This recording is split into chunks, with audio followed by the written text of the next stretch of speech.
and mayhem at Florida State. Good morning, Kuner country. Okay, my friends, a lot to talk about today. When I say jam-packed show, I'm not kidding. Jam-packed show today. Yesterday was another harrowing day. Another school shooting. This time at Florida State University in Tallahassee, where a 20-year-old young man, Phoenix Kuhner, rampaged on campus. Clearly a disturbed young man. He, according now to what the law enforcement and media sources are now revealing, stole his mother's gun, or guns. His mother, if you can believe it, is a sheriff's deputy for Leon County. And so somehow, and this has got to be investigated, got his hands on her guns. So the mother is a police officer.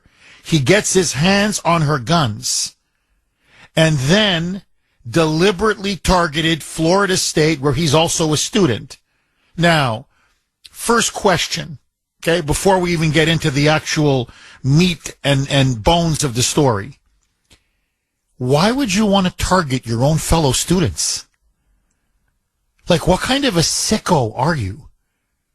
That you just, you want to go to, and it was random. Apparently he just, shot dead the first person that he saw. So it's not even like he was going after someone who, I don't know, not that you excuse this, I'm just explaining motives.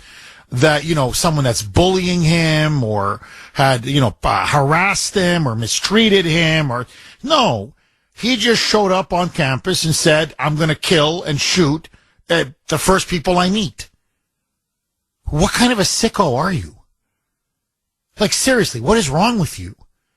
So, armed, he showed up on campus. The moment he showed up on campus, I'm going again now by what the police and witnesses have described, he saw a female student, shot her point blank range. The first student he saw, he opened his window of the car and boom. And that's when he started to unleash his rampage. Over 20 shots were fired.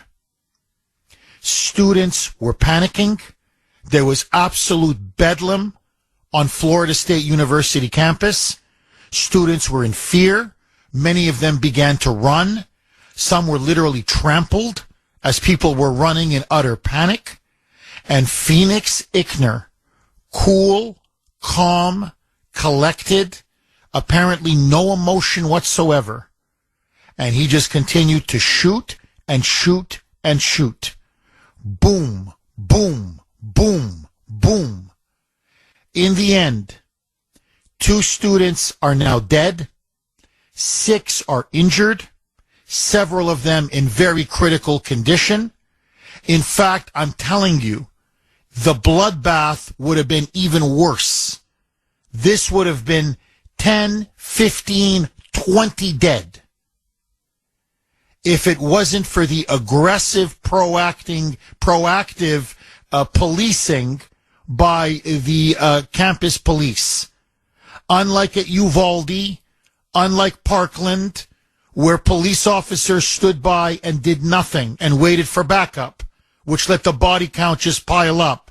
The Florida State University campus police and most police now are trained, you don't wait, you go in. You go in and you try to take out the shooter. And that's exactly what they did. Within several minutes, the police arrived. They located the Phoenix Kuhner, the perpetrator, and they went after him, and they managed to arrest and apprehend him. He is now in custody. And if it wasn't for the heroic actions and the aggressive, proactive actions of the police, my God, it would have been what? 5 dead? 8 dead? 10 dead? 12 dead? And so, to me, the police here are clearly the heroes. But the question now is this. Everybody is going on in the media as always. Always. It's always the same reaction. The guns, the guns, the guns. Well, in this case, you can't really argue for gun control, can you? Because he didn't buy a gun. He didn't buy it off the street. There's no gun control law that would have prevented this. It's so obvious. He got the guns, or he more accurately stole the guns from his mom, who is a police officer. So the question she has to answer is, how did he get a hold of your guns? Aren't you supposed to secure your guns? Like what, you just leave them lying around in the house? Or what, in a holster off a chair? Like, how did he get a hold of the guns? So there's going to be serious questions there. But let me tell you what is, to me, there are two things now that strike me immediately. Number one, how do you raise someone? How do you have a child who's now an adult think that human life is so worthless that what, this is a video game? That whatever is wrong with you, it justifies or it rationalizes you going to a campus and shoot and kill your fellow students? There is something seriously wrong with our culture. Very wrong. And it's not just in America. It's throughout the Western world. There is a decadence. There is almost a desensitizing to the value of human life that I think is a cancer. And it's not an issue of guns. Whether it's knives, whether it's bombs, whether it's, you name it, whether it's drugs, whether it's fentanyl, whether it's pills, there's something going on where killing people is becoming much easier and people are doing it almost without batting an eye. The human life is becoming cheap, worthless. Now, the second one, and I'm sure many of you have either seen the video or heard about the video. And I don't know what's more chilling, honestly. This sicko, Phoenix Kuner, gunning down his fellow students in cold blood for no reason, no rational reason. Or the reaction of some of the students. And in particular, now they've taken down the video, and so it's hard to see it now. But this is what, it was there up on social media for maybe a couple of hours. We could have gotten the cut. Sandy and I talked about it before the show. Honestly, it's just someone sipping. That's all you hear is someone sipping, and barely that. So it's, for radio, it doesn't do much. It's not really that effective. It doesn't, it's just like what? It's just like nothing, almost hearing nothing with someone faintly sipping on a cup of coffee. The actual video itself, when you see it, is really harrowing. It is a student at FSU who is lying on the ground. It is a girl, a white girl, who is lying on the ground, shot. She's bleeding. She's in utter agony. Utter agony. And there's another student who is, again, cool, calm, no emotion whatsoever, filming this girl bleeding from a gunshot on the ground in agony. But she's got a cup of coffee in her hand, an iced latte, and she's slowly sipping her coffee, and you can hear it as she's filming this girl, this poor victim lying on the ground, bleeding. She doesn't go over to comfort her. She doesn't go over to say, do you need help? She doesn't go over to, I don't know, pray with her.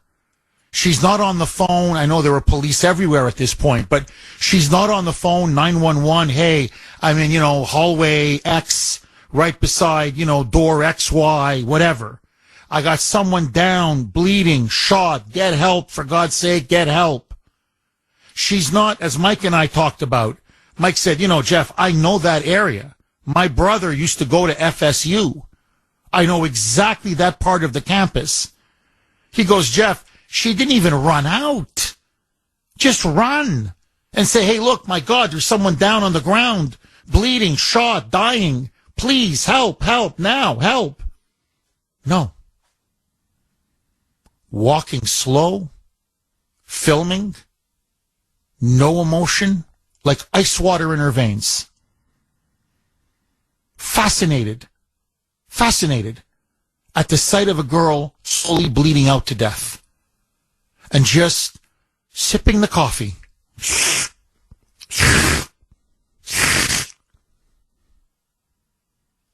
This woman has no conscience. This woman, to me, is a sociopath. This woman almost has no soul. My friends, what happened at FSU, I have no words. I honestly have no words. 619 on the great WRKO. Jeff Kuhner, Boston's Bulldozer. 617-266-6868 is the number. Okay, Kuhner Country. Huge announcement at 7 o'clock. Trust me, you do not want to miss it. I've got a very important announcement, so tune in. You're going to want to hear it. Trust me when I tell you this. Okay. Couple lines are open. 617-266-6868 is the number. There was absolute shock, really, across social media. Many conservatives, I among them, were absolutely outraged by this viral video from that scene of that mass shooting, Florida State University yesterday, where a woman, she was filming herself and filming just casually filming, really, a victim, blood everywhere, who had just been shot, lying on the ground, while casually, nonchalantly sipping a Starbucks coffee. And just, again, with the straw, just slowly just sipping it, almost like this is a form of entertainment. And just walking right by. As I said to Mike before we went on the air, the only thing that woman didn't do was just walk over the body. That's the only thing she didn't do. And just walking by, filming this poor person on the ground, this poor female victim on the ground, and that's a fellow student, and just sipping her coffee, looking, observing, and just sipping and just casually strolling by. Didn't check to see if, on the victim, console the victim, try to help the victim, try to comfort the victim, rush the police, call 911, anything, something. No. It was like a video game. No. Or like, a movie or a television show. Oh, that's interesting. Wow, I just saw, hey, I'm like 2 feet away from a body that's a human being that's bleeding to death. Whoa, this is really cool. Let me get this on my phone. Whoa, look at this. How many likes do you think I'll get? Chilling. I'm telling you, absolutely harrowing. And this is what some conservatives and some journalists wrote. Okay, this is journalist Brett McDonald, hat tip to the Gateway Pundit. Quote, I don't know what other than immense racial hatred or general hatred for your fellow man can leave you walking on by while sipping coffee as a girl lay lying with a gunshot wound. Okay, another one. Who just walks by that casually, sipping Starbucks? Absolute psychopath. You want to talk about societal decay. You want to talk about what is wrong with our culture. That's what I mean about this FSU shooting. Look, today is Good Friday. Okay? It's, a very, very important, very sacred day for many Christians. We need Jesus now more than ever. You want to talk, this is what happens when you destroy morality. This is what happens when you destroy religion or try to destroy religion and religious faith. This is what happens, and this was all predicted many years ago, 40, 50, 60 years ago. You take God out of the schools. You take God out of public square. You take God out of the home. And this is what you get. There's no conscience. There's no sense of right and wrong. There's no sense of good and evil. There's no sense of any kind of concern for your fellow human beings. Any sense that life is precious and valuable. That we're all ultimately children of God and made in his image and likeness. There's none of that. It's like, I'm telling you, if that was an animal on the ground, if that was a dog who had been shot, or a cat, or whatever, that person probably would have shown more compassion. Instead, nothing. Literally, nothing. Just la-da-da, la-da-da. Oh, look at this. Whoa, someone's dying from a gunshot wound. Whoa. Oh, yeah, this is pretty cool there. Okay, let me just keep walking. Now, there's another potentially volcanic angle to this story. It hasn't been confirmed yet. I want to stress to all of you, has not been confirmed yet. But Laura Loomer, and again, you have to be careful with Laura Loomer. She's hit and miss. Sometimes she's right on target. Other times, she gets it wrong. So you got to be careful.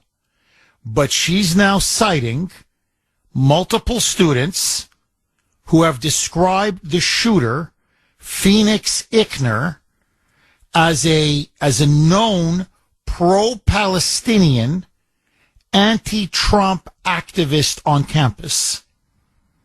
This is what Laura Loomer is now saying. And this is how many students have described him. Apparently, according to them, he attended multiple pro-Hamas, pro-Palestinian rallies. He also attended anti-Trump rallies, according to her and some of these students that she's citing. And they say, in fact, that Phoenix Kuner was saying, well, it's too late now. Trump has been elected. The dictatorship is coming, according to the left. And he says the only thing now we can do is, quote unquote, take action. Now, this needs to be investigated and corroborated. But if it's true, the motive for this shooting could very well have been an act by an anti-Trump left-wing terrorist. Your calls next. 6:32 on the great WRKO. Jeff Kuner, Boston's Bulldozer. 617-266-6868 is the number. Okay, a couple lines are open if you want to jump on. 617-266-6868 is the number. I thought Sandy made a really, really strong point to me, again, in today's pre-show meeting. And she said, look, Jeff, I'll be really candid with you. I blame the Democrats for this ultimately in the end. And I'm like, that's interesting. And she said, no, I'll tell you why.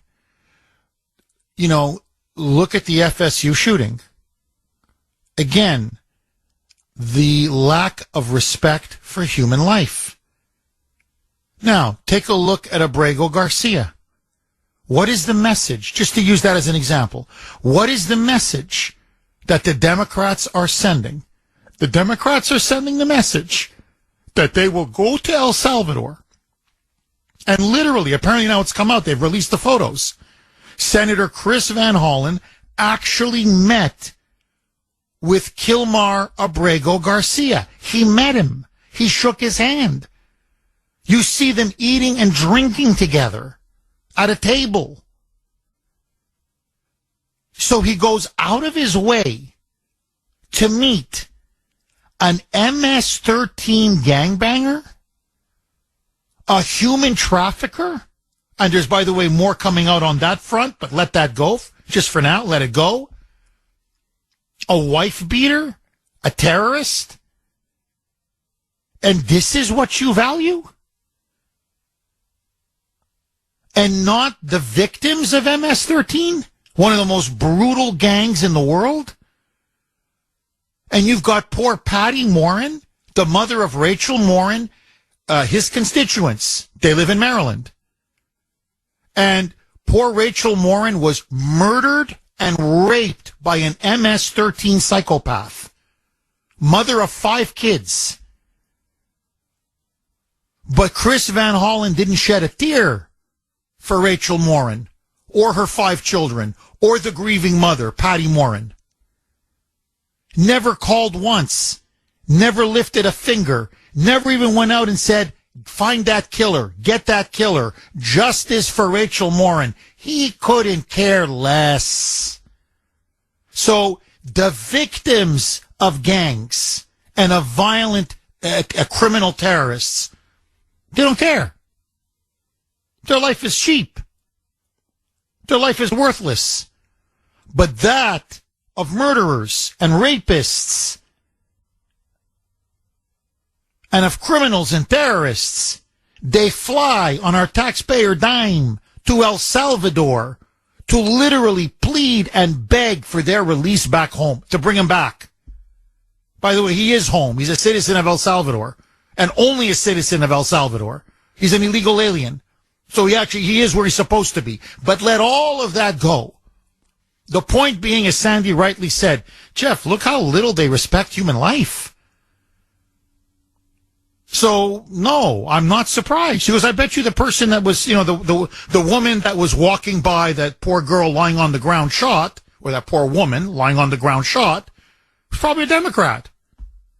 99.9999%. Now, this is me. This is not Sandy. This is me. Well, look what they do to babies. Look what they do to unborn babies. So there's no respect for human life. None whatsoever. Now, notice, when the shooting first took place yesterday, it was a huge media frenzy. Oh my, it wasn't just the, CNNs and the Fox News and the MSNBCs. Oh, no. I was having lunch with Grace, okay, at a little local restaurant. Don't want to say where because I have a lot of enemies and, they're nuts. So I don't want them to stalk me or, look out for me or whatever. So I try to keep where I go, what I do as anonymous as possible. So I won't name the restaurant. But we were there having lunch, and they had a couple of screens up. It was on the local CBS affiliate, WBZ. WZ broke in. Big shooting at FSU. The other local channels, they broke in. Big shooting at FSU. So the local channels got involved. So when I saw that, I thought, this could be a really high body count. I mean, for them to interrupt the soaps, that's, whoa. And so I went after lunch, I checked it, I went back home, I started to check the news, wall-to-wall coverage. And the sick media kept asking 2 questions over and over and over again. Number 1, gun control. How did he get the gun? How did Phoenix Ickner get the gun? So gun control, gun control, gun control. And number 2 was the motivations. They kept saying, what was his ideology? What were his motives? Was it political? And in particular, was he a Trump supporter? And they thought now they had this. That he's 20 years old. He's a white male. Whoa, they start salivating. They start foaming at the mouth. We got him. This has got to be, he's a crazy white supremacist. He's a Trump supporter. We're going to hang this around the president and his supporters' necks. Well, then it broke. He got the guns from his mom, who's a sheriff's deputy. She's a police officer. Oh, well, there goes the gun control angle. You can see the air now coming out of the balloon. And now, as I said, we don't know the motivations. We don't. but I mentioned Laura Loomer and the students at least that she's talking to on campus and what they're saying about Phoenix Kuhner and his politics, his pro-Palestinian, anti-Trump politics. So suddenly now, this may not be a pro-Trump shooter. This could actually be an anti-Trump shooter. And like this, I'm not kidding, like this, everything went back to the soap operas. CNN dropped the story. MSNBC dropped the story. Everybody, the cable news networks, they all dropped. Suddenly, the media lost all interest in this story. It went from the hottest story in the country within a couple of hours to shooting. What? I'm sorry, what happened to Tallahassee? What happened to Florida State? I mean, it's disgusting. It's disgusting. So dead bodies are only valuable or only important if they can serve a political agenda for the left. These people are sick. Now, let me throw one last log on the fire, I promise, and then I want to go to the phone lines. This is another story that the media now, again, is trying to suppress, but they can't. This was at a different campus. It wasn't Florida State University, and thank the Lord there were no shootings there. But this is Kent State University in Ohio. This is the kind of terroristic fervor, and I'm choosing my words carefully, the kind of violence and terrorism and this assassination culture that is now being fomented by the left on campuses all across the country. At Kent State University, there is a photo, it's like a quote, a piece of art, that's what they call it, a piece of art, where you see Trump's head on a pike. The pike is right through Trump's head. He's bleeding. In other words, someone has decapitated Trump. They've cut his head off, grabbed his head, and put it right through a pike. And so you see his head on a pike, and right beside it are the words, "We only have to get lucky once." That's it. In other words, keep trying to kill him. Remember, you can miss 100 times, but if you get him on the 101st try, that's all that matters, baby. I want to know now the motives of this shooter at Florida State University, this Phoenix Kuhner. The media was calling for his motivations and his ideology for hours, and then suddenly they stopped.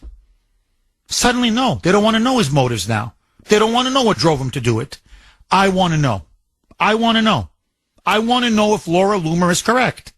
And if those students who say they knew him and witnessed what he participated in, these campus protests, and what he said to fellow students, I want to know if this is corroborated and true. Because I got a sneaking suspicion about this. And what he said to students was, we've got to create chaos and we've got to take action. So in his crazy, disturbed, sick mind, maybe he thought, hey, I shoot up a campus, everybody starts shooting up campuses, massive chaos, the blowback will hurt Donald Trump. Whatever caused him to do what he did, my friends, I'm telling you, we are brainwashing the next generation, and we are going to reap the world. 649 on the great WRKO. Jeff Kuner, Boston's Bulldozer, 617-266-6868. Marilyn in Norwood. Thanks for holding, Marilyn. And as always, welcome. Good morning, Jeff, and happy Easter to all in your audience that are celebrating Easter on Sunday. You. Happy, blessed Easter to you and your whole family, Marilyn. Very much. I have a couple of comments, and one of them is I have noticed, with more and more advances in automation that in some ways it has lent itself to sort of like a general breakdown in our society in terms of accountability, because more and more, especially people under the age of 40, it's quite pervasive, and I'm sorry to have to stereotype it this way, but, oh, the computer will take care of it. Like, no one now takes responsibility for anything. That's one thing. And I wonder if some elements of automation, although it has many advantages, are kind of changing how people perceive themselves in the world. But more importantly, I'm not sure, I've never heard of studies being done on whether these video games that I guess came out in the 70s and now are really popular, especially with males more so than females of all ages. I'm wondering if these video games have desensitized a segment of our population slowly over time, where violence, because they're used to seeing cartoon characters on a screen, basically, or some kind of animated, because I've never played any of these games, animated imagery on a screen. If people are slowly losing a sense of like reverence for human life, it's just a thought I've been having as you've been talking about the situation. Many people have made that point, Marilyn. Many sociologists, many social critics, many academics, many journalists who are doing all these sort of studies, psychiatrists. And look, my Ashton plays video games, loves video games, but you have to limit him. In other words, the time. He doesn't get more than an hour. Maybe on the weekend he'll get an hour and a half. But that's it. So, okay, in moderation, it's fine. I know many people who play video games, they don't turn out to be serial killers or, mass killers. But what I've also noticed, and we had a friend of the family who had a son, I'm not exaggerating, 12, 14 hours a day. A day. And you can see the transformation on the child. And this has been going on for years. And he goes, he's completely addicted. There's nothing I can do. The father's complaining. And so this kid will play all night. He'll get up at noon, doesn't go to work, doesn't want to go to school. He's gaming all day, all night. And there's a pattern. There's a certain type. They don't shower after a while. They're like a bunch of slobs. Their room is filthy. They just order this junk food all the time and they just eat it because they don't want to get away from the game console. And they just and you can see they're pale. They don't look healthy. They don't look well. And they just play this stuff all day, all night, all day, all night, all day, all night. And you can tell they're socially very awkward. They have no human interaction or connection whatsoever. And you can tell over time, they're so consumed by the video games or by constantly being on social media. That's another thing. It's TikTok and Snapchat and whatever, Instagram. All day, all they're doing is watching other people's experiences. They don't deal with human beings anymore. They're living in a screen, in front of a screen, all day, all night. And you can tell it really genuinely desensitizes them. They honestly begin to think they can't distinguish the difference between a video game and reality after a while, or that TikTok is reality. So if someone gets humiliated on TikTok and they pass, these videos go viral, how, whatever, somebody got beaten up on TikTok or, whatever, they poured water on somebody's head and everybody's laughing at the person. That there's just no regard for other human beings. It's like, it's all one big social media experience. And you're seeing this now more and more and more. And the other thing, Marilyn, that is clear, there was a huge study. It just came out actually yesterday. Nothing to do now with violence. But they say that Generation Z, compared to even millennials, never mind Generation X, never mind the baby boomers, will lie at job interviews at a much, much higher level than any other generation. And it's not just that they lie, it's that they think it's okay to lie, that there's nothing wrong with lying. Like, it used to be, it's bad to lie, thou shalt not bear false witness. No, what's wrong with lying? Who cares? It's no big deal. So they're noticing that things that used to be considered wrong, things you don't do, or if you did do, you're ashamed of, a sin, as it used to be called. Now, hey, you got to get the job, you get the job. Lie, make it up, make stuff up on your resume, make stuff up all the time. So, look, I'm noticing this, not to put anybody down, but there are some younger people that I deal with here at iHeart. Okay? I don't want to mention their names. You deal with them and you can just tell. First of all, they don't shake your hand. That's gone. With the Generation Zers, they don't shake hands. They don't know what it is to shake a hand. You will meet them in meetings. They know your name. You know their name. You walk down the hall, say you're going to the bathroom, restroom, wherever. They see you. They don't say hi to you. They know you, but they don't say hi to you. It's weird. Like they don't acknowledge your presence. I will say, hi, whatever. I'm just going to make up a name. Hi, Jane. How are you? And then if you interact with them, they'll say, fine. They never say, how are you? They'll just say, fine, and nod their head and keep going. So what I'm saying is, and even when you talk and deal with them, it's like, hello, I'm a person. I'm here. No, they're always on that phone. You're at meetings. They're on the phone. They're staring at the phone. That's the other thing. You're at a meeting and you can tell almost the age. 35, 40 is about the cutoff. Anybody above 35, 40, they're all looking at each other at a meeting. Anybody 35 and younger, they're at the meeting. I mean, they're listening, I guess, but they're all staring at a phone. And I'm like, we're in a meeting. What are you staring at the phone for? So you can see almost the addiction. Like I got to keep looking. I got to look at the screen. I got to look at the screen. I can't stop looking from the screen. And it's just, you're looking around, you go, this is weird. Like it's just, there's something not right. You can just sense it even. It's not right. We're not doing these people a favor. So look, there's a book out. I don't want to get too lost in the weeds here, but there's a book out, which I think is I haven't read the book. I've just read reviews of the book. I do plan to read it probably in the summer if I have some time. It's by an author, very respected author, Christine Rosen.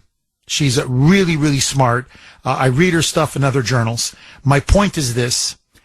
She's now arguing that really the greatest revolutionary of the last 100+ years is not Vladimir Lenin.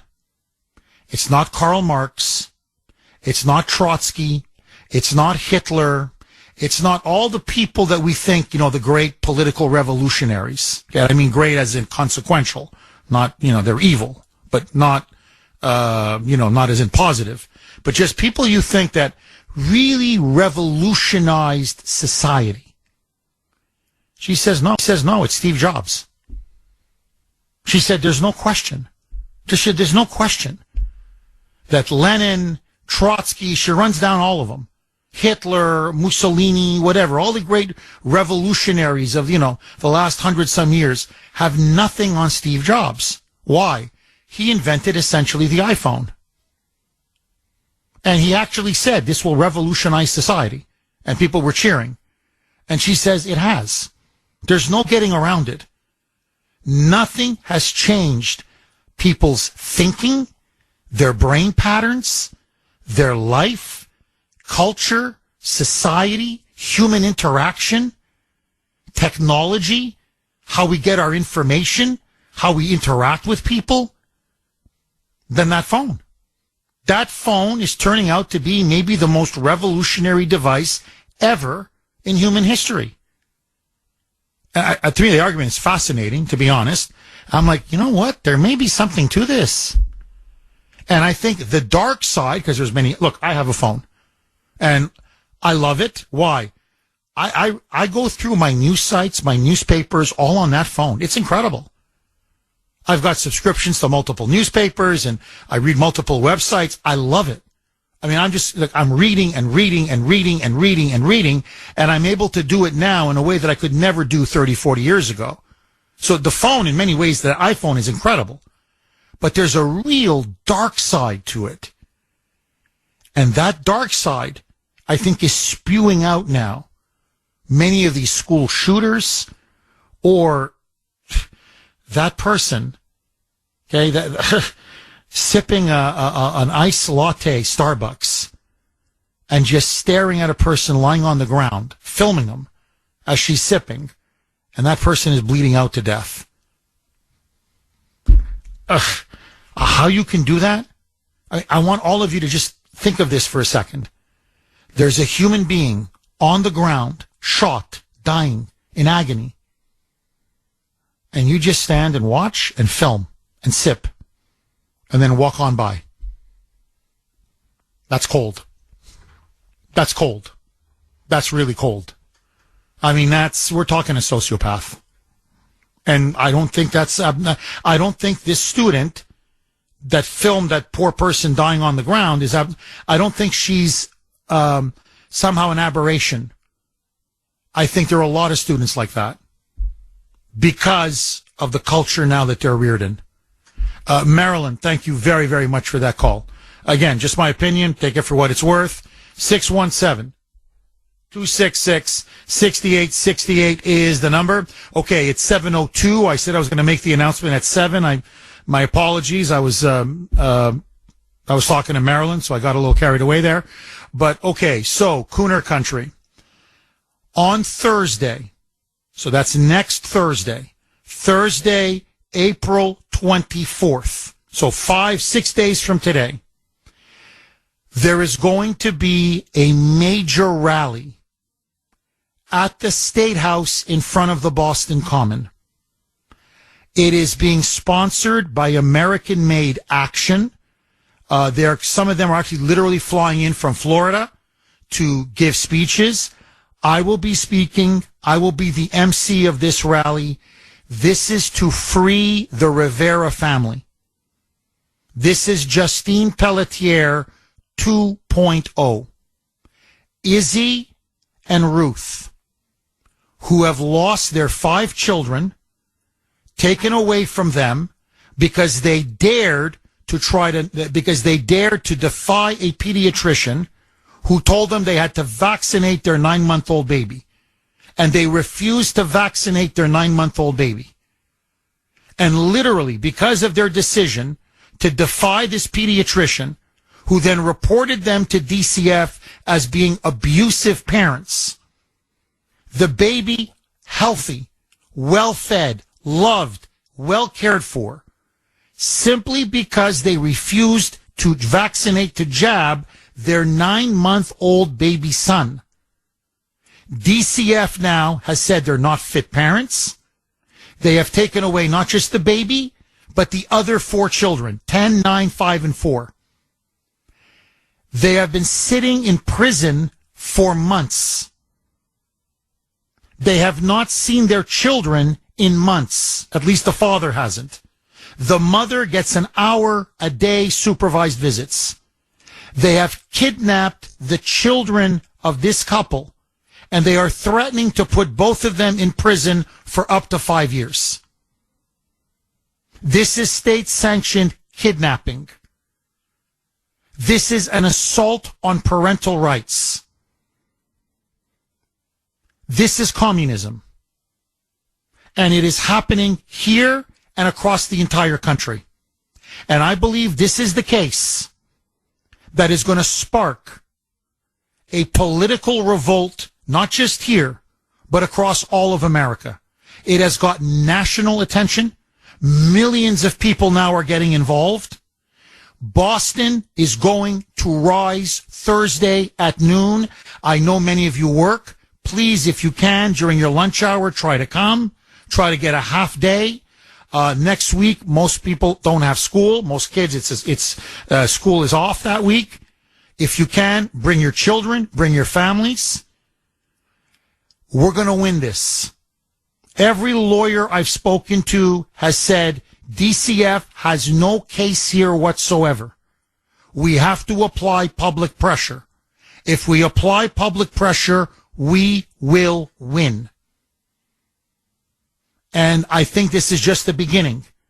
This is not just about the Riveras anymore. This is about a corrupt, power-mad, out-of-control Department of Children and Families, and really an all-powerful state that thinks they own our children. We are going to break them right here, right now. And let me just say one last thing, because I want to go back to our phone lines. Tomorrow is a very great day here in the greater Boston area and in America. We will be celebrating the 250th anniversary of the Battle of Lexington, which in many ways was the opening shots of the American Revolution. I've said it before and I'll say it again. Boston is the cradle of American liberty. It is the cradle of the American Revolution. And in fact, tomorrow is such a great day that there are rumors, just rumors, that President Trump himself may show up at the anniversary celebration in Lexington. I hope he does. Thursday at high noon, at the steps of the State House in front of the Boston Common, it is going to be the opening shots of a second American Revolution. Peaceful, civil, but we are going to reclaim the rights that the left, the Democrats, and progressives have been steadily taking away from us. They don't own our children. Parents are responsible for their children. The government doesn't own our bodies, and they don't own our kids. And they're going to get that message loud and clear on Thursday. And so I'm hoping that all of you can come, bring your children, bring your families, bring your family members, bring your friends.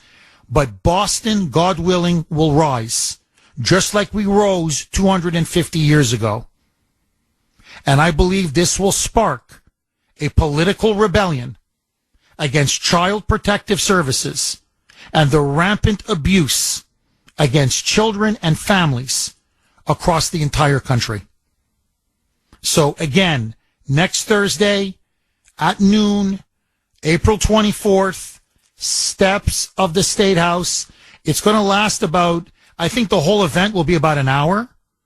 Then afterwards you can sign up if you want to get involved or become an activist or meet people. I'll be shaking hands. So probably in total about 2 hours, but the actual speeches and the rally will be 1 hour from noon to 1 o'clock. I hope to see all of you there. I'm telling you now, you show up and we show up in big numbers. We freed Justina Pelletier. We're going to free these 5 children. And we're going to bring Izzy and Ruth home, the parents, and they'll be reunited with their five beautiful children. So if you want to make a difference, this is our chance to make a difference. 617-266-6868. Dane in South Dakota. Thanks for holding, Dane, and welcome. Jeff, I would love to be with you on this one like I came last time from South Dakota, but I'm not going to make this one, but I'll be there with in spirit and heart. That's fine, Dane. I know you're with us in spirit, and you have no idea how much I appreciate the effort and the time and the money it took for you to come to the last rally. So God bless you, and there's no need for you to apologize, Dane. I know you're with us everywhere we go. Dane, what do you make of all this? I say, we've come to society where the perpetrator is the victim and the victim is the perpetrator. I'm going to tell you a quick story here, and I'll tell you why. My brother, as I told you before, he was murdered in a carjacking over 30 years ago in San Diego on Mother's Day, May 8th. Okay. Now, last year they got some new evidence on one of the murder victims. There was 2 murderers. They had some new evidence. They could finally bring him to trial. In trial, the defense attorney, who was a well-known criminal defense attorney for 30 years, very cocky, arrogant, was pleading to dismiss this murderer in jail, in court, okay, in front of the district attorney, my district attorney, and then he's up there arguing to dismiss this guy. Well, lo and behold, he drops dead while arguing to dismiss him, drops dead of a heart attack in front of the judge and everybody. He brought his family there to show how arrogant he was going to get this guy off. Drops dead of a heart attack. Okay, so the judge, of course, clears the court, gets everybody out of there, and in the press he says, he was such a fine attorney, I knew his family, and I really feel sorry for him. Well, he never told us about that in our family. The next court hearing, Jeff, he dismisses all charges against the murderer and lets him go. Now, the other murder... Dane, can you hang on? Oh, my God. Dane, can you hang on? I'm up against a hard break. I want to come right back to you. 617-266-6868 is the number. Florida State University, another mass shooting. 720 on the great WRKO. Jeff Kuhner, Boston's Bulldozer. 617-266-6868 is the number. Another week. That's how it feels like now, doesn't it? Another week and another mass school shooting. This time at the University of Florida State University, at FSU in Tallahassee. A 20-year-old student, Phoenix Kuhner, the son of a sheriff's deputy. His mom is a police officer, and apparently he got the guns from her. He stole them from her. So I guess she didn't secure her guns, which to me is inexcusable. And then went down to the college campus, and according now to multiple witnesses, police, and local media reports, just started to shoot people at random. First person he saw, shot. And he just didn't stop shooting. About 20 shots were fired until the police moved in and finally arrested him. They were able to disarm him and arrest him. He's now in custody, police custody. 2 are dead. 6 are injured, several in very critical condition. And the question now is, why? Why? And adding to this is a chilling video that I think the whole country is practically talking about, which is that of a student on campus who, in the wake of this massacre, walked up to a person lying on the ground. It's a white woman lying on the ground, shot, bleeding, in agony. And rather than helping or comforting or doing anything, just calmly sipping a coffee, kept sipping the coffee, just videotaped with the phone, just was starting to videotape the poor person on the ground lying in agony, very casually, no emotion, no conscience, completely heartless, and then just walked on by. Ay, ay, ay. 617-266-6868 is the number. Okay, I want to go right back to Dane in South Dakota. Dane, I'm very sorry. Every time you tell me that story about your brother, I get very emotional. It's a very sad story, and I'm very sorry for your loss to you and your whole family. So your brother was killed. And the murderers were let free by this insane rogue judge. Please pick up where you left off, Dane. Just to end the story, the other murderer was convicted life without parole. Last year, I had to go to a hearing. They want to let him out now. So I do want to address this lady that was walking by, this poor woman bleeding to death as she's sipping on her coffee.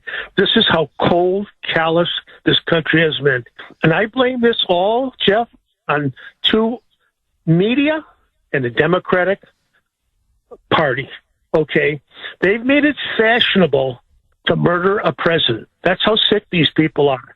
And all you have to do is look at when they sat on their hands, whether it mentioned these people that were murdered, and they never clapped, they never acknowledged these poor people at the last presidential, when President Trump was talking about these people, honoring these people for their losses.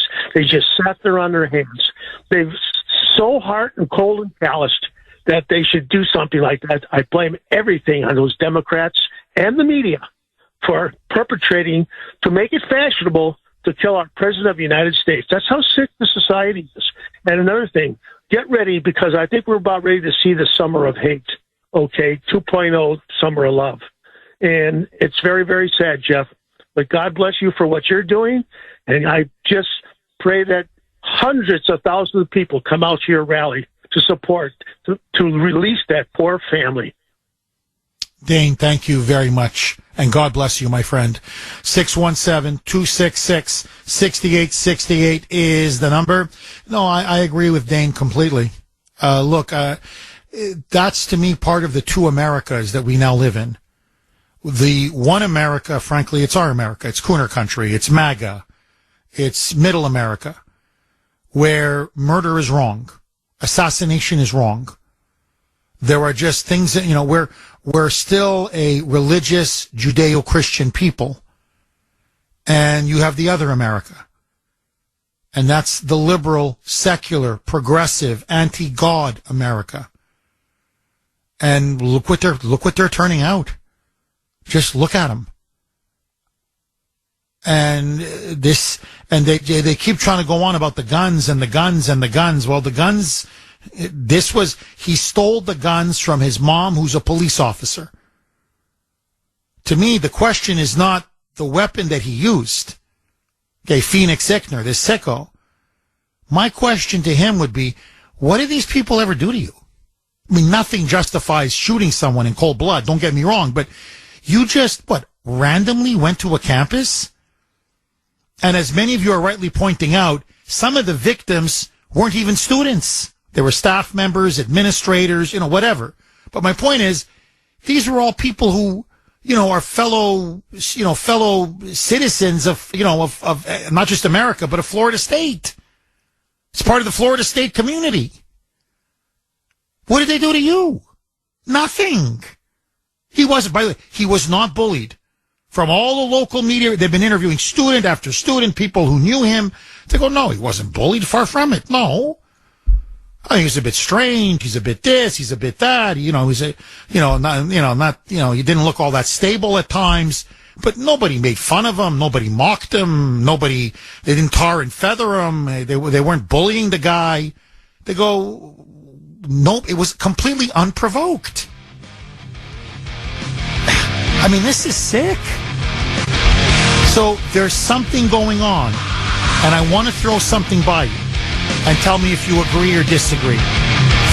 Your calls next. 7:31 on the break, WRKO. Jeff Kuner, Boston's Bulldozer. 617-266-6868 is the number. Okay, at 9 o'clock today, you don't want to miss it. Trust me. Bit of a lighter topic. We're going to have a little bit more fun. But there's a story out there. In fact, multiple stories. Scientists now, and I'm not talking about these, rinky-dink in your garage scientists. Some of the top astronomers and scientists in the world now say they're as close to having evidence as possible that there is extraterrestrial life out there. Is there? And what is the evidence showing? You're going to want to hear it. Trust me, at 9 o'clock. But first, another mass shooting, this time at Florida State University. I want to read this from, and by the way, best audience in the business. Jeff, my God. How many times are you going to say it? But it's true. I don't know what else to tell you. Listen to this. Okay, this is from Jack on Messenger. Absolutely brilliant points that he's making. And I want to run this by you. Jeff, in terms of what's causing these shootings and really this, this person sipping coffee as they're videotaping a person bleeding to death on the ground. What is happening in our culture? Well, I think this is a great, one of the big reasons and a great explanation is this. Jeff, I noticed this years ago. The cell phone has put their brains to sleep mode. They grew up with the internet, cell phones, iPads. It's raised them more than their parents. It's now part of their anatomy. Let me just stop right there. That's exactly what I've noticed about some of these younger people. It's like the phone or the iPad or the internet, it's almost like it's part of their brain. I'm like, it's just, they're almost like half human, really, half human and I don't know, half cyborg. Half human and half computer. It's weird. But anyway, it's raised them more than their parents, which is very true. It's part of their anatomy. Sad.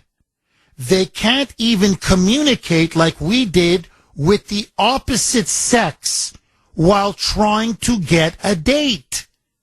That's also very true. It's huge. Big problem. Forget about any wars or nukes being dropped. You want this society to drop to their knees? Knock out the internet. There would be panic and mass suicide. I agree with Jack. Really, you may disagree. I'm being brutally honest with you. Say, just indulge me, okay? China launches this devastating telekinetic attack, and they bring down the internet. Your iPads, your computers, the internet, cell phones, iPhones, it no work. Okay, no work. They don't work anymore. People will go nuts. No, it's like heroin addicts withdrawing. I don't have connection to my phone. What? My iPad? What? Hold on. There's no internet? What? No TikTok? No Instagram? What? In other words, what I'm being fed into my brain all day, nonstop. It's like, no heroin for you. People would literally go into withdrawal. I think he's right. People would lose their minds. People would panic. People would melt down. And I think many people would just, I can't live like this. They'd kill themselves. Am I wrong? But that's how addicted so many people, and he's right, especially the, younger people. Again, not all, obviously, but a good sizable chunk of them. The phone, the iPhone, the internet, the iPad, the computer, the blue screen, it really has replaced their parents. I cannot tell you how many times I'm at a restaurant or going out or whatever, and the parents are talking, and the children, that's all, their heads in the phone. Like, I can't tell you, nobody talks to each other anymore. And they're on that thing, these devices, 6, 7, 8, 10 hours a day. And I'm like, is anybody parenting here? Like, hello? Does anybody talk to each other? Hello? And I think this is now the result. You're lying on the ground, dying, bleeding, in agony, and just sipping on a coffee, slurping on a coffee, and just taping. Interesting. How many likes am I going to get on this? Wow, it's all about the likes. But that person's brain is so wired.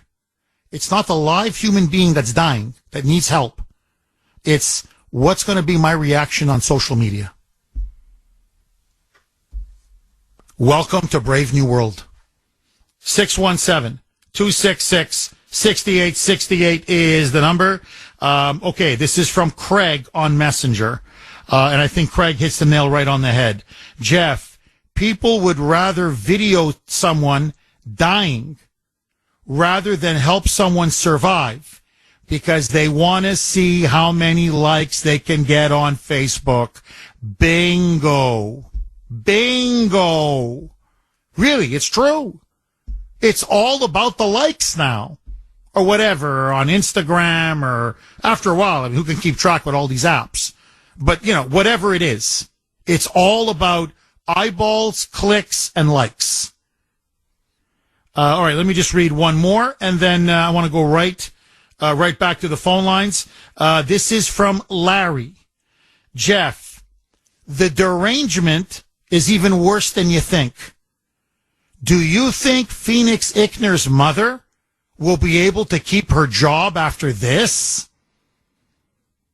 Now, he stole her guns. She's a police officer. He stole her guns.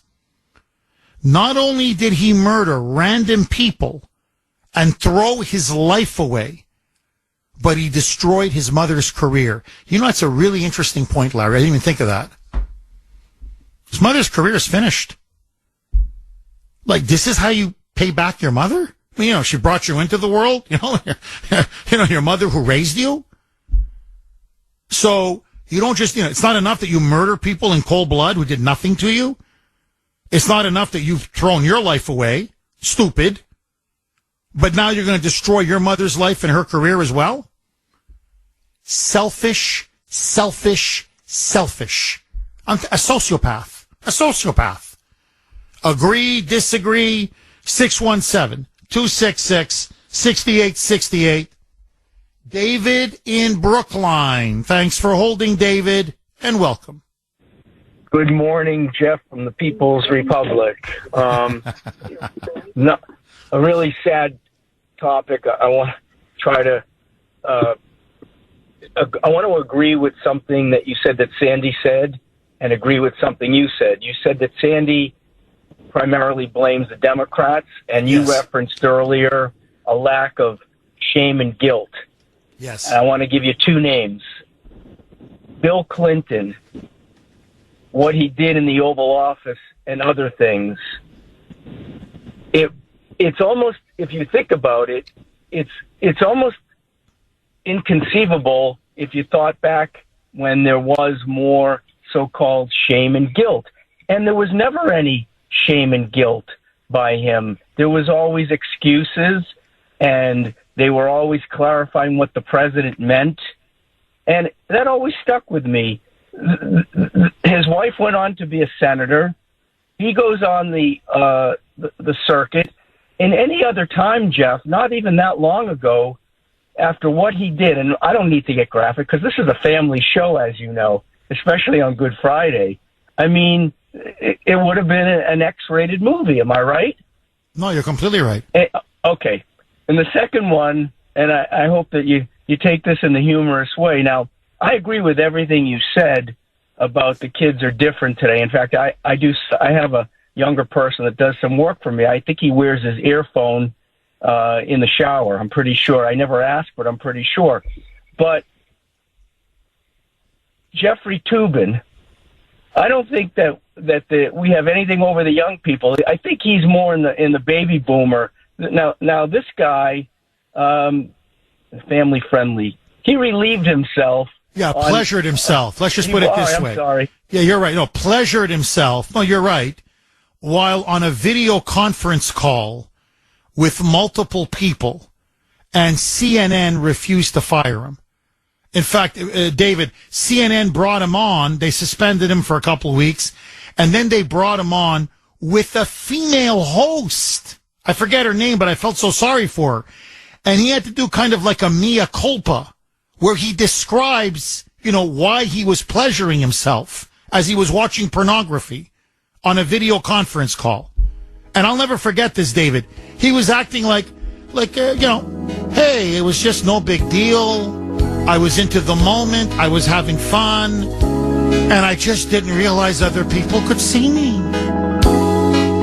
I remember I was watching this and my jaw was on the floor. And I'm like, you still have a jaw? 7:49 on the great WRKO. Jeff Kuhner, Boston's Bulldozer. 617-266-6868 is the number. Okay, Mike, who loves that button. Mr. Enforcer. So he couldn't give me 1/10 of 1 second after the hard break. No, not even a second, not even half a second. 1/10 of 1 second. He couldn't do it. So anyway, he should have lost his job. I didn't get the word job out because Mike likes to press that button. But anyway, Jeffrey Toobin should have lost his job. Just as an example. So here's a guy caught, it's a family show, pleasuring himself as he's watching pornography on a video conference call with at least, 15, 20 other people. And it was, the women saw him and the porn. And they were like, they were disgusted.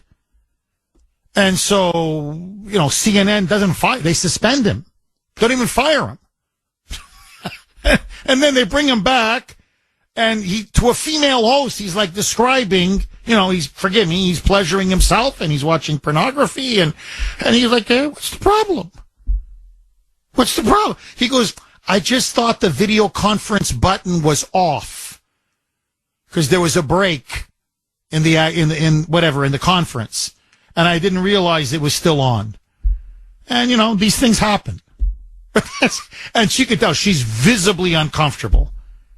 So, to go to David's point, the loss of shame. Look at Anthony Weiner. Or just the loss of shame. And I think that's a big problem. It's not the only problem, don't get me wrong, but it's a big problem. There's no sense of right and wrong. There's no sense of moral absolutes of good and evil. And now, people are just utterly shameless. And I think Bill Clinton I remember at the time, I felt it. I said, this is a cultural watershed moment. This is a porno. What Bill Clinton was doing in the Oval Office was a low-grade, cheap porno. That's what it was. In the Oval Office, in the People's House, in the White House, he's not just getting serviced, by Monica Lewinsky. He's raping women, one after another. And the left defended him. The left lionized him. The left glorified him. They deified him. As David said, the guy went on the speaking circuit and then set up a foundation with his crooked, corrupt wife. They're worth over $500 million. He turned the Oval Office into a bordello. Okay? Forgive me, into a whorehouse. That's what he turned it into. He pimped out the Oval Office. And the guy became fabulously rich. And is lionized to this day as one of the greatest Democrat presidents of all time. So, yeah, you wonder why, many people's morals are in the dumpster. Well, take a look. That's why I think Sandy's dead on. And forget Bill Clinton for a second. How cheap human life has become. The assassination culture on Trump. The political pornography of kill him, assassinate him, let's do it, it's chic. Or Elon, let's do it. Or now celebrating this MS-13, a human trafficker and gangbanger and wife beater. This guy, Abrego Garcia, that's the hero. That's the one they bleed for. Not Rachel Morin, not the victims of these MS-13 murderers and rapists. No. They've cheapened human life to such an extent that this kid, 20 years old, walked onto Florida State University campus, and it didn't even occur to him once that what he was doing was wrong. As he shot people in cold blood at point blank range. And then you've got a student watching a person die and just calmly videotaping it on their phone, sipping a coffee. And that's the thing. It's the constant sipping. It's back and forth. Like she's watching a movie. Back and forth. And just videotaping 2 feet away. And just walks right on by. As I told Mike, the only thing she didn't do was literally walk over the body. That's the stuff of Joseph Mengele. That's the stuff of the Nazis. No conscience, no regard for human life or the value of life whatsoever. 617-266-6868. Ray in Reading. Thanks for holding, Ray, and welcome. Jeff? Hi, Ray. I would like it. I'm sorry to hear about your dad. He's in a better place. Thank you. I'm thinking about him a lot right now because it's Easter, and we used to always celebrate Easter with him. But anyway, thank you, Ray. I appreciate it. Thank you very much. And I'm having a mass for her and a birthday remembrance mass in August. Thank you. Thank you, Ray. Well, the reason why I'm calling is the town of Stoneham did a 2.5 override, and they had all the boards, and they were going bonkers because they said, "Oh, what are we going to do? What are we going to do?" And now they're going to redo it, and they want more money from the town. And they closed the library, and they lied about it. You know what I'm saying? It's the same old thing.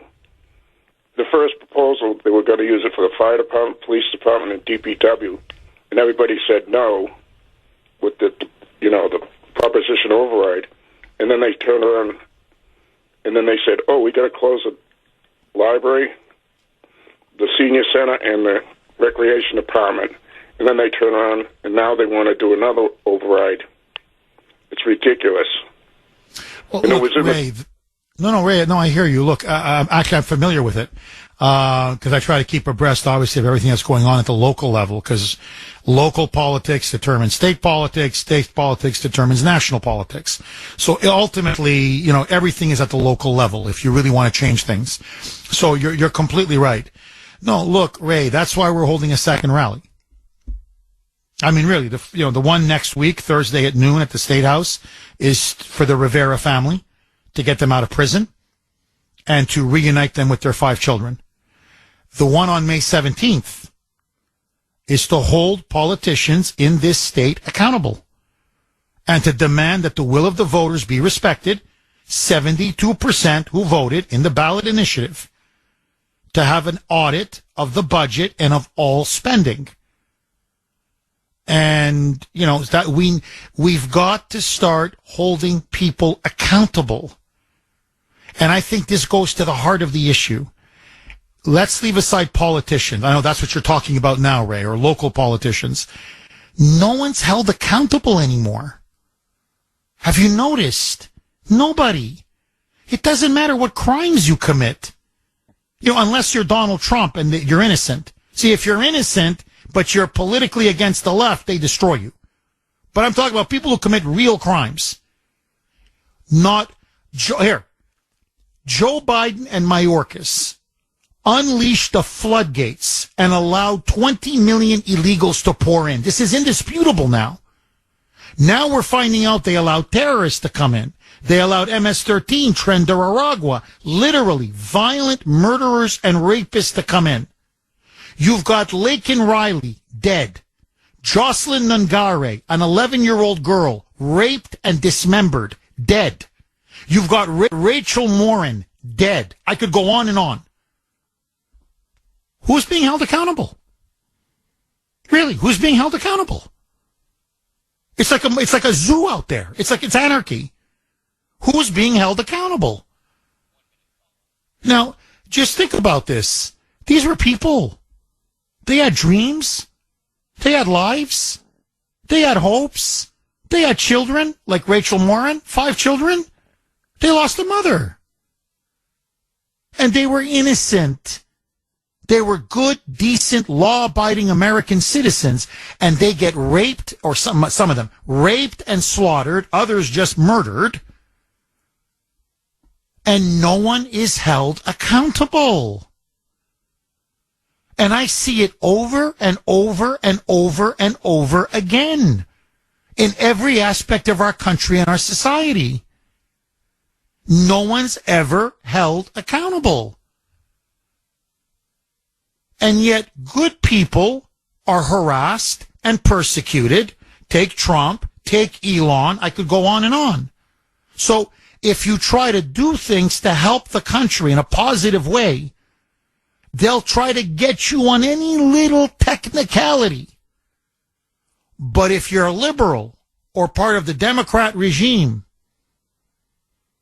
you can murder, you can rape, you can swindle, you can steal, you can do anything. Nothing ever happens to you. We've got to start holding people accountable. I'm telling you, if we don't, we're going to lose our country.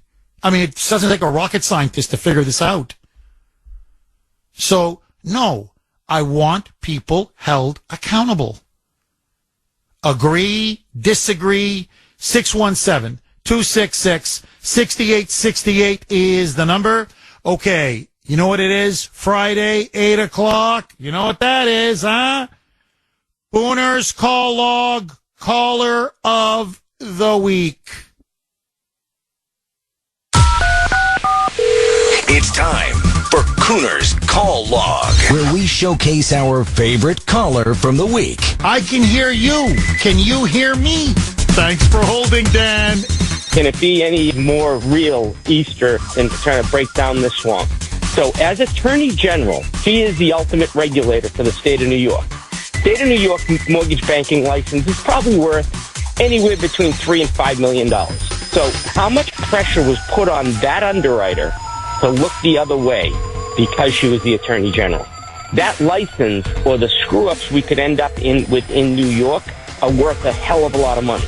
You know, literally, you'd have to have caved under pressure from the Attorney General to close your eyes on it. I'm not saying my bank would, but I'm saying most lenders out there that I know would look the other way for the Attorney General. And that's where the real crime is. So I've been in the business a long time, Jeff.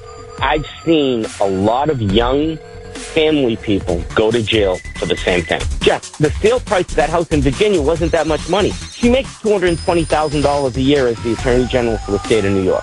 She couldn't have put down the 30 or 40 grand to keep her from not getting in trouble on this. That's how much of a sleaze she is. No matter how powerful you are, no matter how much money you think you may have, no one is above the law. And it is my responsibility and my duty and my job to enforce it. The law is both powerful and fragile. And again, justice will prevail. Be here every weekday on the Kuner Report between 6 and 10 a.m. And next week, it could be you on Kuner's Call Log. Please, don't be a stranger. Call again. Arrest her ass. That's, you know, just all I want is Letitia James arrested. I'm not asking for much. Okay? Her and Fauci. Speaking of no accountability. Chicken Little. I just want Chicken Little arrested and Letitia James. I mean, you know, Mrs. No One is above the law. Am I asking for too much? Dan, by the way, outstanding job.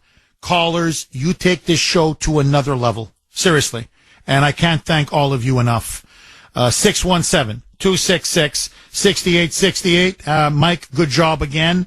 Mike is the one who picks the caller of the week, and then he's the one that puts the whole thing together. So, very good job, Mike. 617-266-6868. All right, let me ask you this. What do you think is driving these mass shootings? Another one, Florida State University, no regard for human life whatsoever, 20 years of age, stole his mother's guns. She was a police officer, and murdered 2, injured 6.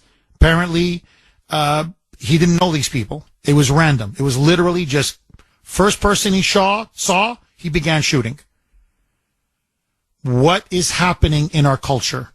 Number one. Number two, could you, honestly, if you saw somebody bleeding on the ground, having just been shot, dying in agony, could you just stand there 2 feet away, sipping a coffee, and with your phone out, your iPhone, and just calmly, casually videotape that person for a couple minutes and then just walk away. Never say a word. Never offer to help. Never try to comfort that person. Just stand there, film, sip, and then walk away. Ay, ay, ay. Ay, ay, ay. I don't know. Are there charges that can be brought against this? I mean, you don't have to help, I guess, someone who's dying. But ay, ay, ay. I really want to know who that person is. You want to talk about shaming someone? Oh, does she deserve to be shamed? That person deserves to be shamed. 617-266-6868. Mark in Lowell. Thanks for holding, Mark, and welcome. Hi, how are you? I'm good. How are you, Mark? I'm doing good, too. Hey, I just have a couple comments. First of all, I never believed one person acts out by themselves. I believe this is a orchestrated event, and we need to have our FBI and Justice Department do their job the right way. Just like the shooting of Donald Trump in Pennsylvania. What did they do? They sent in cleaners and got rid of the body. Almost like a John Wick movie. And you don't know anything about this guy. Because they didn't want to find out, they don't want anyone investigating all this stuff. I'm not a conspiracy theorist. No, I know. Mark, please, I'm not cutting you off, by the way. I want to let you finish. But because since you put your finger on such an important, sensitive issue, what we're starting to find out about the shooter, of Trump on Butler, Pennsylvania. And again, Trump had blood on his face. He shot part of his ear off. Had Trump not moved his head at the exact millisecond that he did, and I'm talking millisecond, that bullet would have hit his head, his brain, and his brains would be splattered everywhere. He'd be dead. What we're finding out, Mark, is the shooter went to Ukraine. The shooter spent time in Ukraine. The shooter apparently was trained to shoot in Ukraine. And now they're trying to nix that investigation. But it now looks like that shooter, at a minimum, I'm not saying Zelensky ordered a hit on Trump. Don't get me wrong. But there is a Ukraine connection, no question, and a Ukraine link to the attempted assassination of Donald J. Trump. And then you're right. You had the FBI come in. They did a big cleanup job. They tried to cover it up. We know there were people within the FBI that deliberately allowed this to go ahead and happen. So I don't know if the president was set up or not. It looks like he was set up. And notice, the media buried that story. Now, outside of one person losing their job, at the time, the head of the FBI, the head of the Secret Service, my bad. Outside of one person losing their job, and big deal. They lost their job. Ooh, whip-de-doo. Who's been held accountable? Who's been held accountable? The President of the United States was almost murdered in one of the greatest breakdowns in Secret Service protection in American history. And remember all the fire and fury, the sound and fury. I remember the senators yelling and screaming, how could this happen? We're going to get to the bottom of this. We want investigations. Nothing happened. Again, it was all show for the cameras. But to prove your point, we now know the shooter was in Ukraine just before the assassination attempt, was training in Ukraine, and had links in Ukraine. Now, how high up those links went, we don't know. Why? Because now they've stopped the investigation. Anyway, Mark, please continue. Okay, so anyhow, from my point of view, anyone out there who puts a threat out on TV or in the House of Representatives or in the state Senate automatically goes to jail as inciting violence. I don't care. No more of this playing around and playing footsies with these idiots. They're trying to have everyone kill everyone that's not of their liking. And all we need to do is say, screw martyrism. They go to jail for breaking the law. Simple. Anyone that put out docs, the Supreme Court members, automatically that whole website and everyone tied to it goes to jail. It's real simple. And we just don't do it because we think we're creating martyrs. No, we're not. We're enforcing the law, just like Letitia James. She should have been put in handcuffs yesterday. It's automatically. Who cares about having photo ops? Just do it. Well, I mean, you're echoing everything I've been saying for a long time. Look, Mark, you and I on this are not 1,000% in agreement. You're right. Like, honestly, I'm just tired of the talk. I just start putting people in jail. Start arresting people who are guilty of sin. Like, enough is enough, really. Anyway, no, look, Mark, hopefully, we're going to start to get answers about this shooting, and it's going to be a wake-up call. And I think, look, and thank you for that call, Mark. I think the question now is this.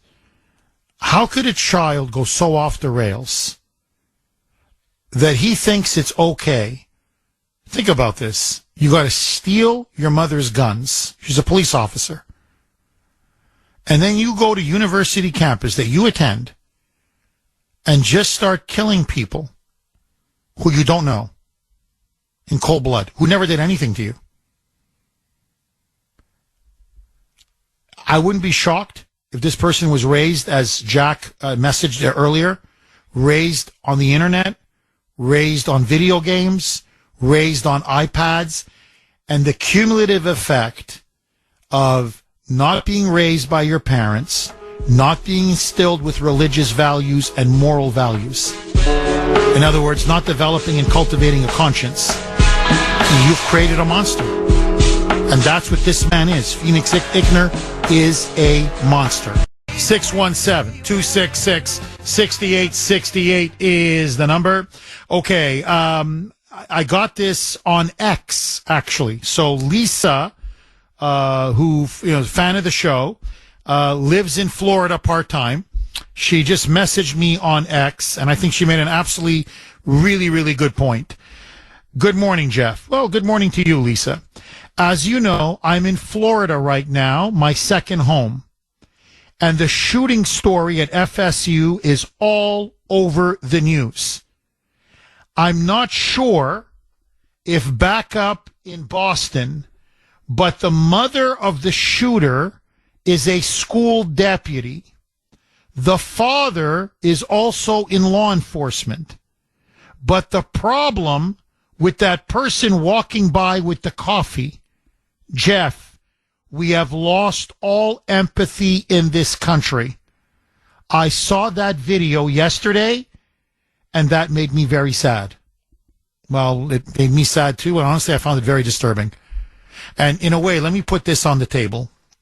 And thank you again for that, Lisa.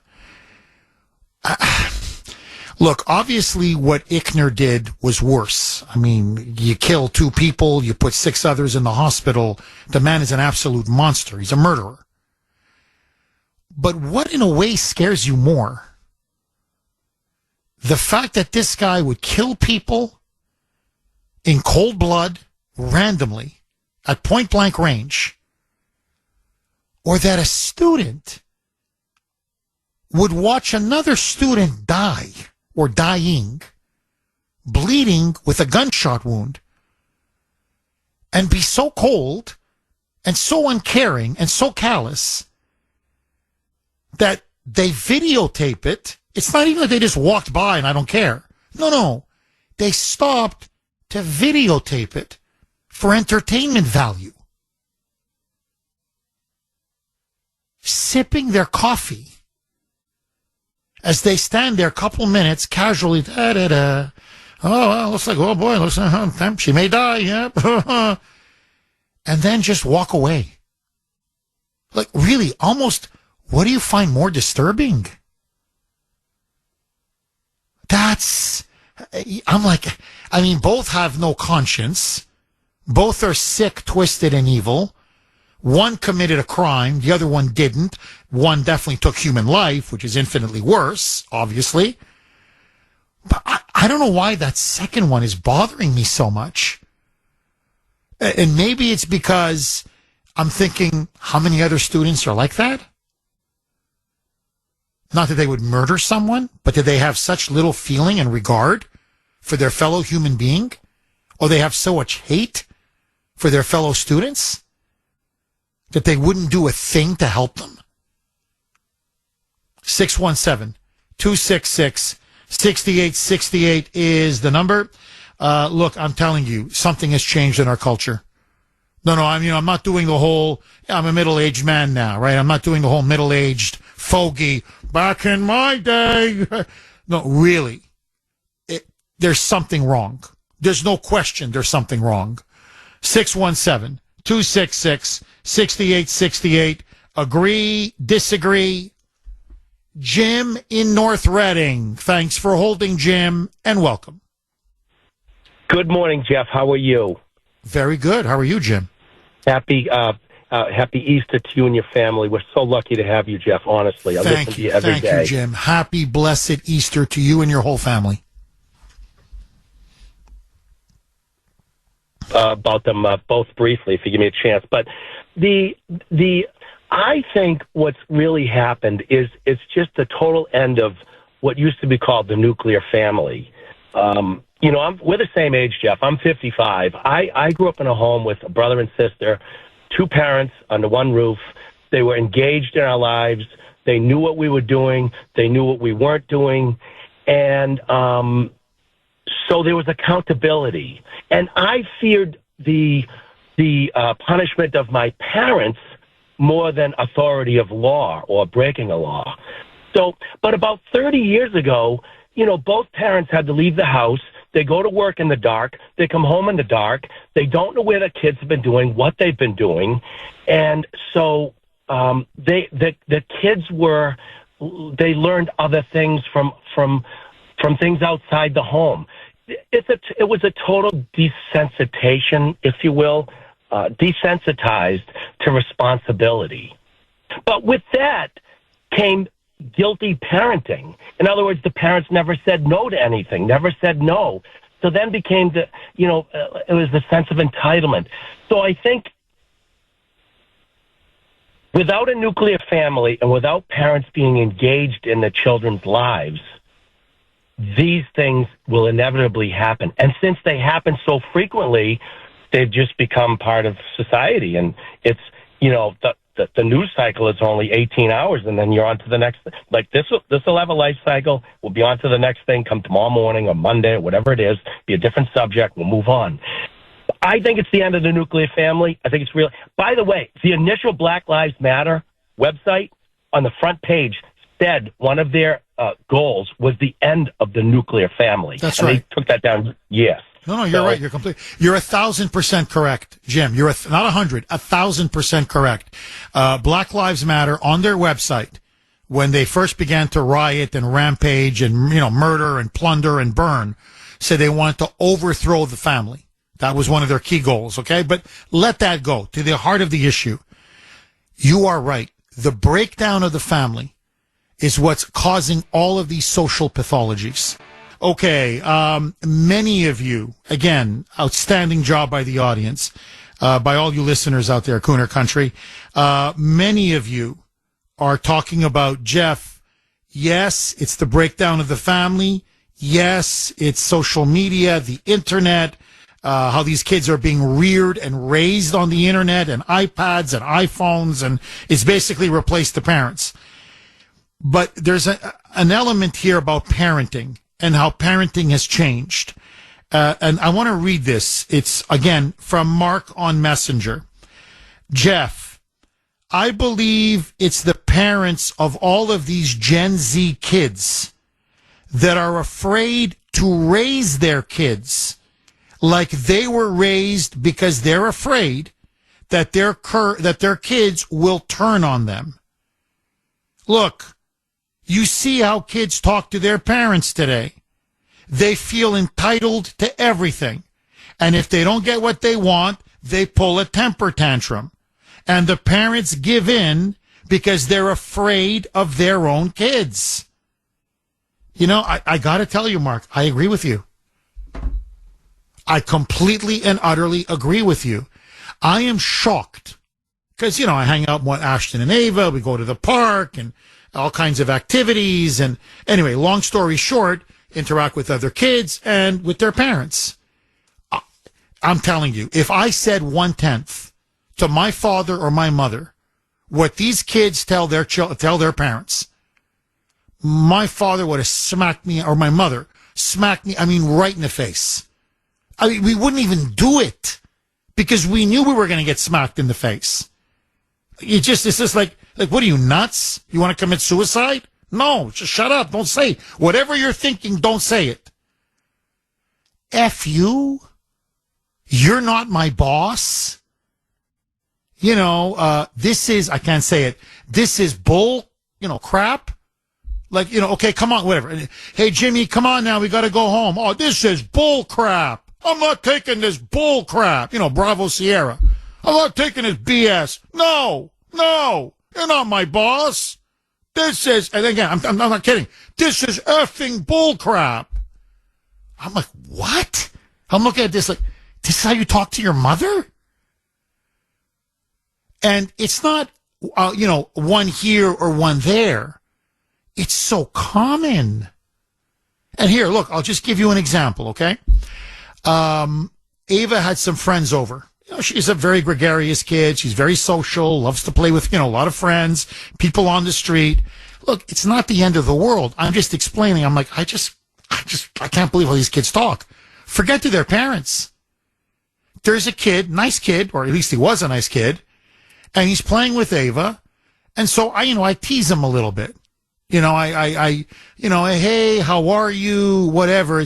And I'm like, hey, are you a Yankees fan? Are you a Yankees fan? Because apparently he had a Yankees shirt one time, but he's a big Red Sox fan.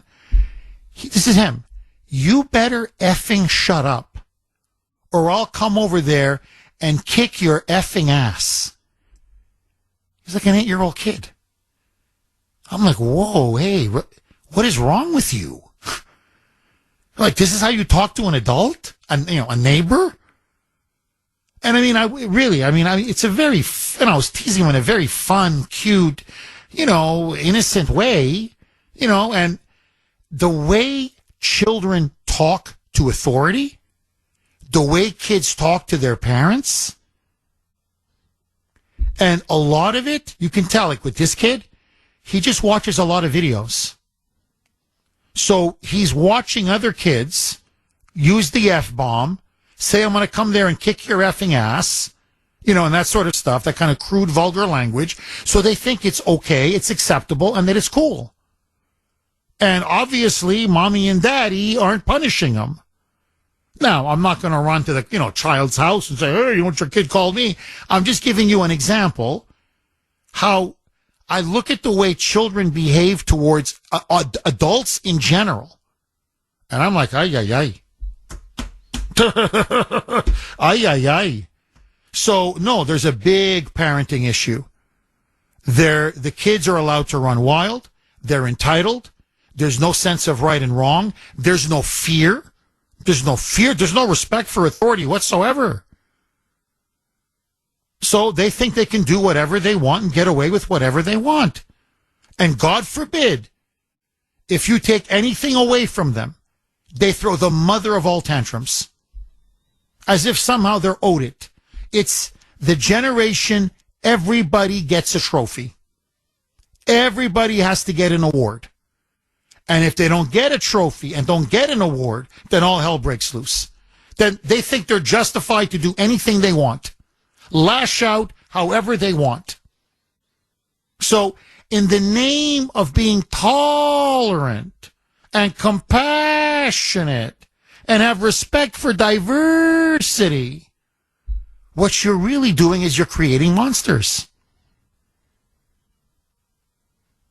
Children who feel so entitled that, how do you handle, look, that's just life. You're going to have ups and downs. You're going to have failures. You're going to face rejection.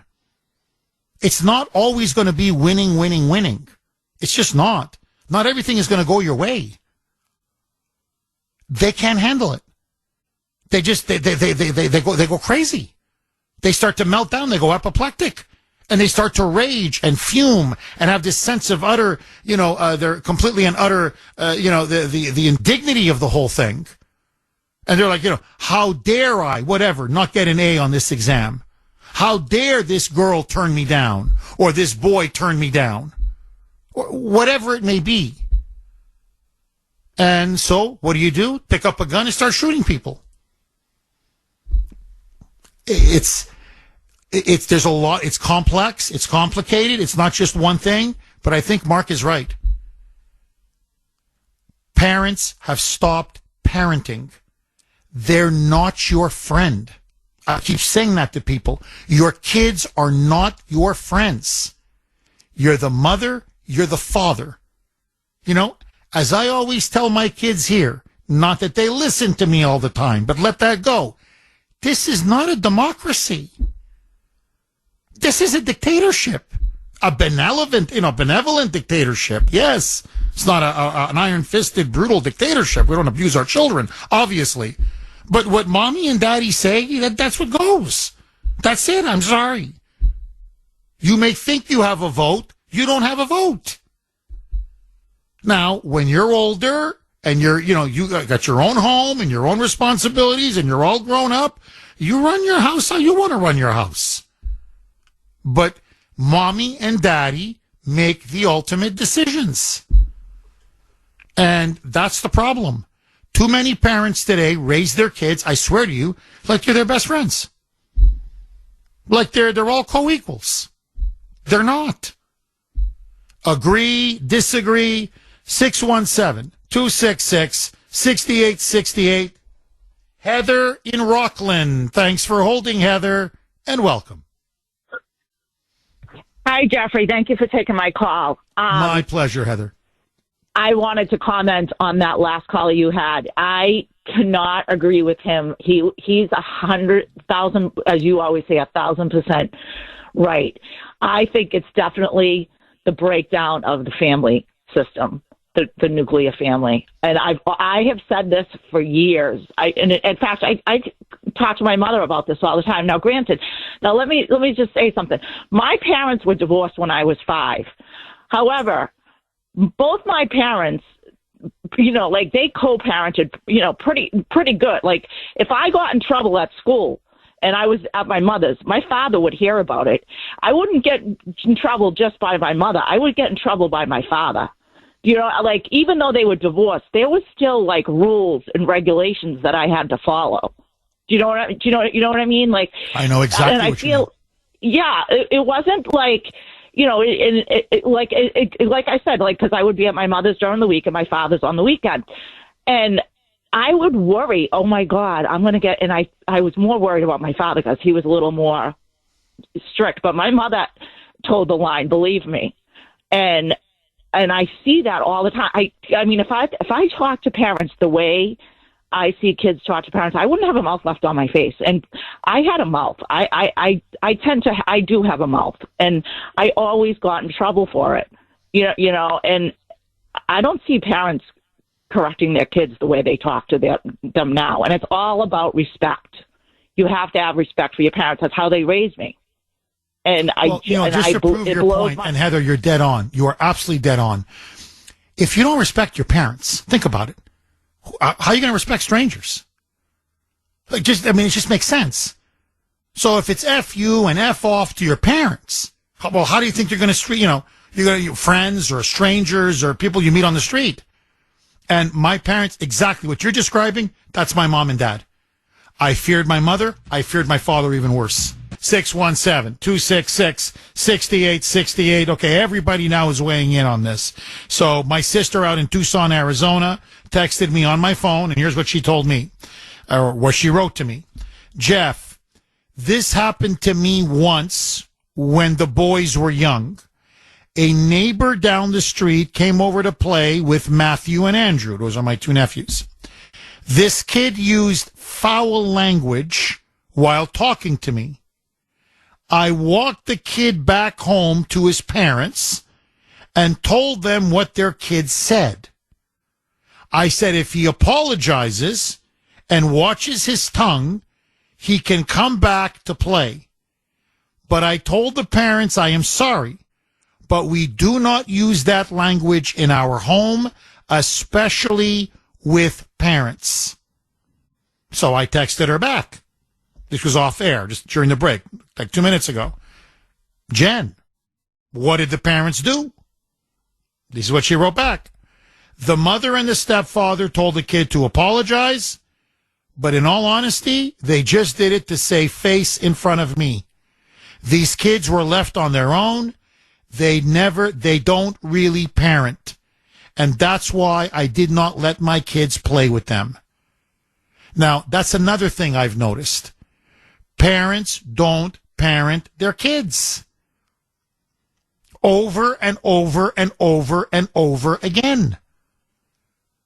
And, okay, you think, well, it's just temper tantrums and swearing when they're young and disrespectful, disobedient behavior.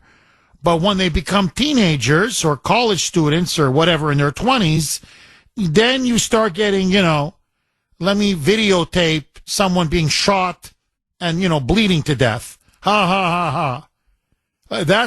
That's what it ends up creating. 617-266-6868. Agree, disagree. Okay, this is from Craig, who messaged me just a couple minutes ago. Jeff, my friend who is a cop here in Massachusetts, this is unbelievable, listen to this, went to a call for an out-of-control 7-year-old. Why? Because they took his Xbox away and he threw a temper tantrum and then took a crap on the parents' bed. Holy mackerel. Now, this is what I mean, okay? You got a 7-year-old kid, just to use this example that Craig just sent me. You've got a 7-year-old kid. No. Going absolutely berserk because, whatever he did, you punish him. And by the way, that's what I do to my kids. I take the video games away or the iPad away, and oh man, they don't like it. They're not happy. And then I just send them to their room. Not only are getting no video games, no electronics, no internet, no iPad, and both of you, which they hate, go to your room. And they hate it. Oh my God, do they hate it. And then, I let them stew for a couple of hours, and then ask them to apologize. And that usually fixes the situation. But let that go. It's a 7-year-old kid. So the kid acts out to such an extent that he goes to the parents' room and then craps on the bed. Now, you spank the child. If this was my dad, it's the belt. Okay, I don't use the belt. I've never used the belt. But what I'm saying is, with my dad, that's the belt. The belt, Gary, and what a belt. I mean, that rear end would be black and blue, okay? That's either where you spank the child, or I'm talking about the mother of all timeouts. In other words, you're going to your room and no dinner and see you tomorrow morning. You crap on my bed because I took away your Xbox? God knows what that child had done to punish you? Are you freaking kidding me? That's the problem. Your answer, your solution is to call the police? So what? You're saying you can't discipline your 7-year-old boy? That's exactly the problem. So what is the cop supposed to do? What, arrest them? Like, this is what, I'm sorry, this is pathetic parenting. Now, if it's a 17-year-old who's on drugs or high or in a gang or out of control, or that's something different, because a 17-year-old, as you know, can do a tremendous amount of damage. Physically, they're as strong as you, if not stronger. They may have access to weapons. That's something different, okay? Jeff, my son was so out of control, 17, 18, we have to call the police. That I get. But a 7-year-old? No way. No way. Come on, are you serious? There, in a nutshell, that story. That's it. Now, what do you think that kid's going to grow up into? If he's already crapping on a bed, on your parents' bed, and, you know, going absolutely berserk because you took away the Xbox, what's going to happen if a girlfriend dumps him? What's going to happen if he doesn't get to the school of his choice? What happens if he fails an exam? What happens if he gets, I don't know, let go from work? Can you see him 10, 15, 20 years down the road with a gun? Boom, boom, boom. I can see it, can't you? That's the problem. Agree, disagree, 617-266-6868. John in New Hampshire. Thanks for holding, John, and welcome. Hey, good morning, Jeff. Happy, it was Good Friday and good morning. Happy Easter. Happy blessed Easter to you and your whole family. I appreciate that, my friend. I want to start this off with just a tad of humor because it's been so serious. Mike, you're a sound guy. I think he's got a case of premature preamplification. No, Mike. Okay. Mike is, talk about wannabe dictators. That's Mike. Okay. I'm going to say that the people choose Barabbas.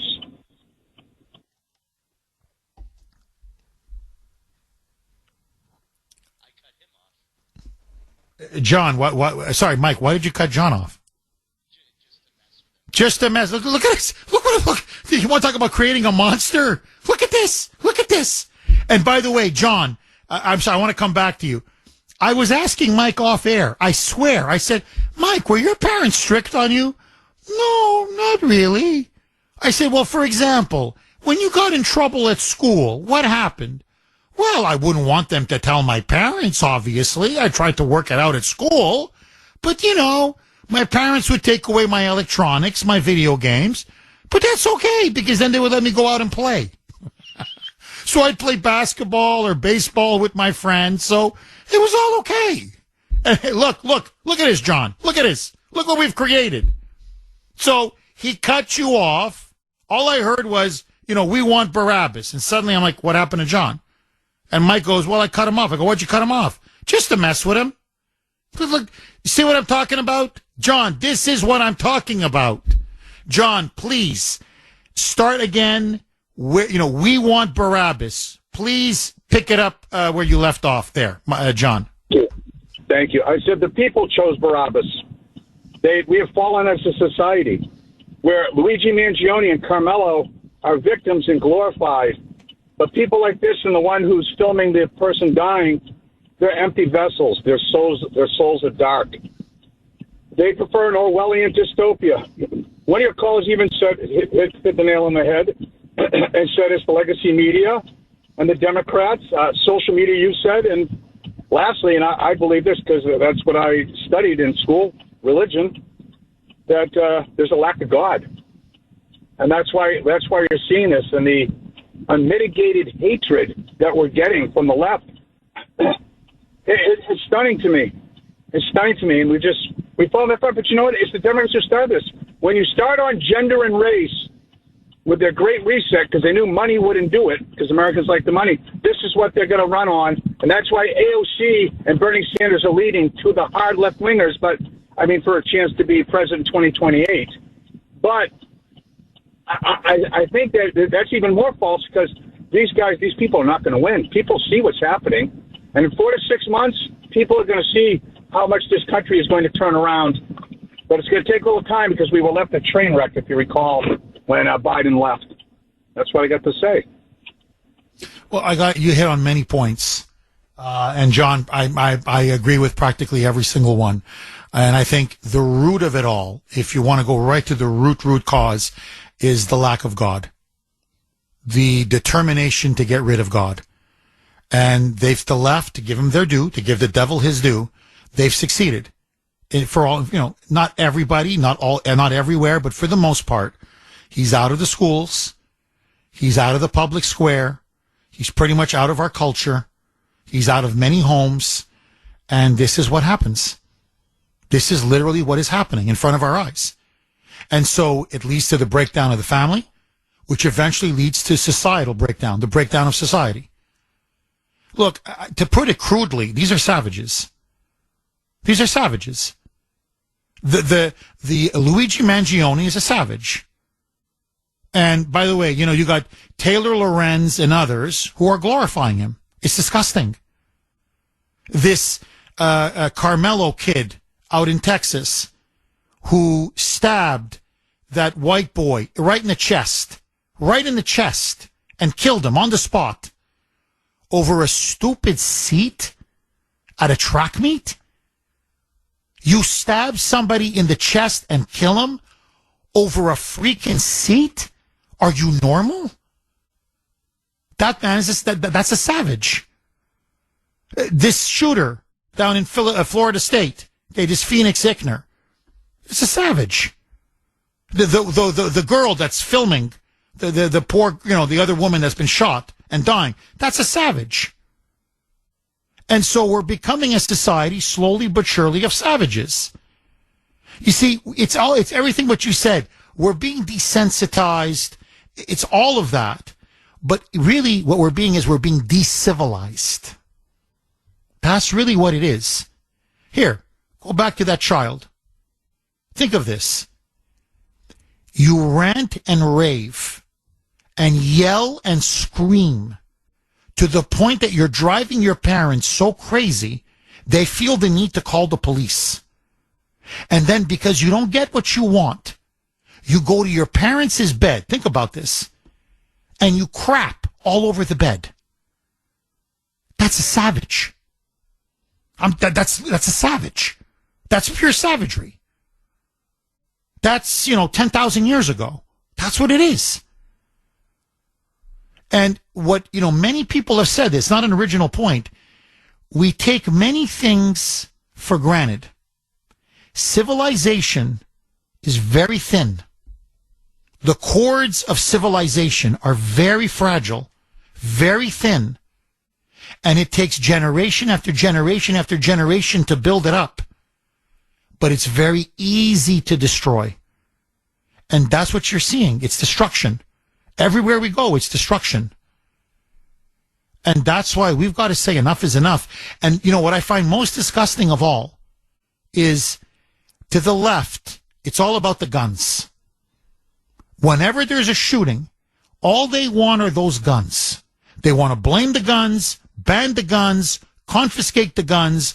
They're not interested in actually solving this because they're the reason why we're in this mess to begin with. It's not about the guns. It's not. People have had weapons, deadly weapons, since the beginning of time. It's not the weapon. It's the person wielding the weapon. Anyway, thank you very much for that call. Really, really good call, John. 617-266-6868 is the number. Pardon me, Mike?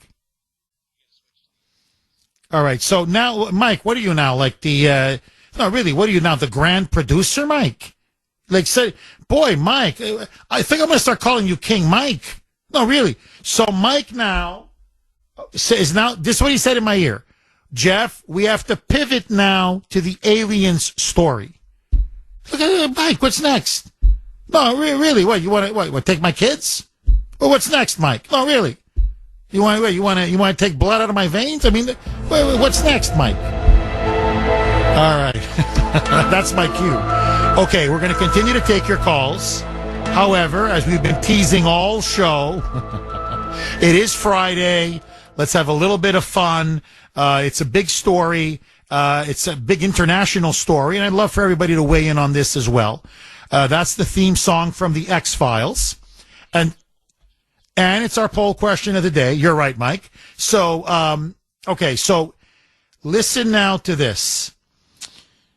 According now to scientists at Cambridge University, in collaboration with other astronomers and scientists around the world. Okay, listen to this now.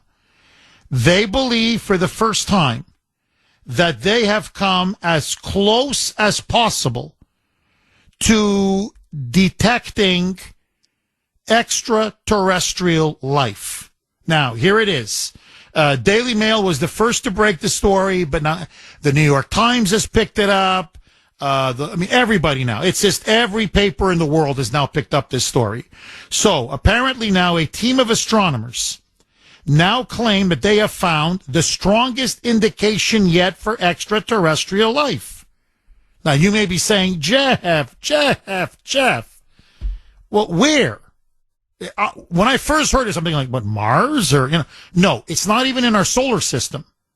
So apparently the location in question is a giant planet, never heard of this one before, known as K2-18b. So again, the planet is K2-18b. It apparently orbits a star, listen to this, 120 light years away. So as I told Sandy and Mike earlier, I said, well, even like if you were like, if you watch Star Trek, you basically need warp 9 on Star Trek to make it there from planet Earth. It's very, very far away. But the point is, they say that according now to these astronomers and scientists, they have found a high concentration of a molecule that on Earth is produced exclusively by living organisms like marine algae. Now, they say that these are huge, they call biosignatures that are typically produced by life on Earth. And so what this astronomy scientific team at Cambridge University said is that it's in, they claim now that they have come as close to possible, as is possible, to detecting possible marine life, biological life on another planet. They believe that K2-18b is covered, their words, not mine, with a warm ocean that is brimming with life. Quote, this is what they said in their report or in their study. This is a revolutionary moment. It is the first time humanity has seen potential biosignatures on a habitable planet. And apparently this study was just published in the Astrophysical Journal. Letters. So, the scientists now everywhere, apparently they're very excited. They're saying they're very intrigued by this. They're saying this now could be the closest we've ever come. That there is extraterrestrial life. There's a lot of water. They believe there's a lot of marine or biological activity or organisms. However, they want to, you need a space probe or a rover or really powerful telescopes if you're going to actually try to get conclusive proof. But anyway, long story short, they think there could be something out there. The truth is out there. Now, let me ask all of you, do you believe we are alone in the universe? That's been the standard belief for thousands and thousands and thousands of years, for the most part, that we are alone, that there is no alien life out there, there is no extraterrestrial life whatsoever, that we are the only ones. Human beings, we are the only ones. What this study is at least suggesting, yes, it's a different solar system. Yes, it's 124 light years away, which is, very far, extremely far. But they say that it looks like there's ocean on this planet. There's some kind of biological or marine life on this planet. And they're saying it's a habitable zone. It has oxygen. It has certain scientific components that you need for life to exist, for life to grow, for life to expand and evolve. So My question to you, do you believe there is extraterrestrial life? Or do you think we're alone? Are there space aliens out there? And if there is life out there, outside of us, are you upset by that? Do you feel that it makes human beings a little bit less special? Maybe we aren't the center of the universe as we thought we were? I'm just curious. Now, my view, take it for what it's worth. I think there is life out there. To me, I look at all these people citing UFOs, spaceships, alien encounters. They can't all be crazy. These can't all be drones. They can't all be advanced military technology. So do I think we're alone? No, I don't. I personally don't. I think there is extraterrestrial life. I think there are aliens out there. Good, bad, do they mean us well or not? I don't know. I hope they mean us well. So I'm not shocked by this finding. But that's me. I want to hear from you. Jeff, why are you giggling, Kuhner man? Well, in our quest to find extraterrestrial life, to go where no man has gone before, to continue exploring space and all the endless possibilities. Did you see what happened earlier this week? You know, the Jeff Bezos spaceship. What's it called? The Blue Origin. Well, so he's got his own little spaceship, which, by the way, doesn't really go into space. It just kind of touches outer space. So it's sort of like a glorified shot to the top of the atmosphere. You just barely touch space, and then you come back down.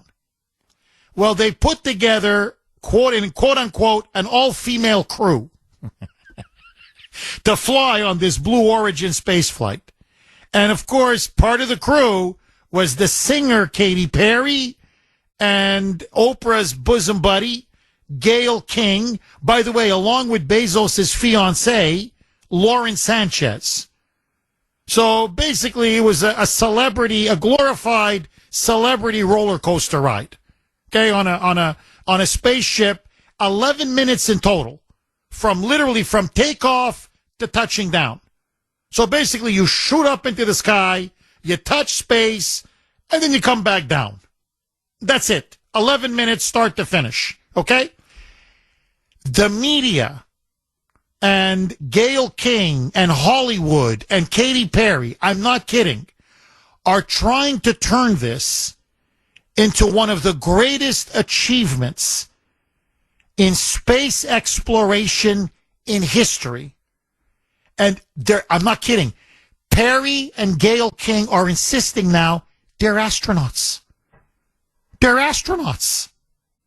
So, listen now. This is the crew of the New Shepard, as it's called. They were screaming as they're touching space, and they suddenly become weightless inside the space shuttle. Roll cut 31, Mike. Got it? 1, 2, 3, taking up space! Woo! Woo! Space! Woo! We're in outer space! Woo! And then, of course, they went right back down. Now, when they touched down, when they landed, okay, and they opened the doors for them, Bezos, I guess he was so worried about his fiancée, Lauren Sanchez. I don't know if you saw this. It's his ship. Bezos starts running to frantically open the door for her. But apparently he tripped over himself and fell flat on his face, like right there on the grass. I mean, you want to talk about a face plant. So they had to wait to open the door. And they're like, oh, whoa, hold on. He just fell on his face. Jeff, you okay? Jeff, you okay? And he's like, whoa. I got mud on my face. Whoa. Anyway, so when they finally got out, here it is. They now announce this as an incredible victory for feminism and womanhood. Listen now to Katy Perry. Roll cut 32. Mike. It is the highest high, and it is surrender to the unknown, trust, and this whole journey is not just about going to space. It's the training, it's the team, it's the whole thing. I couldn't recommend this experience more. This is like up there with all the, different tools that I've learned in my life, from meditation to the Hoffman process. This is up there because what you're doing is you're like really finding the love for yourself, because you got to trust in yourself on this journey, and then you're feeling the love when you come down, for sure, and you're feeling that strength. So I feel really connected to that strong divine feminine right now. By the way, you're such a badass. I love that the month of April you're like, I'm going to space and I'm launching my tour. Yeah. Such a badass.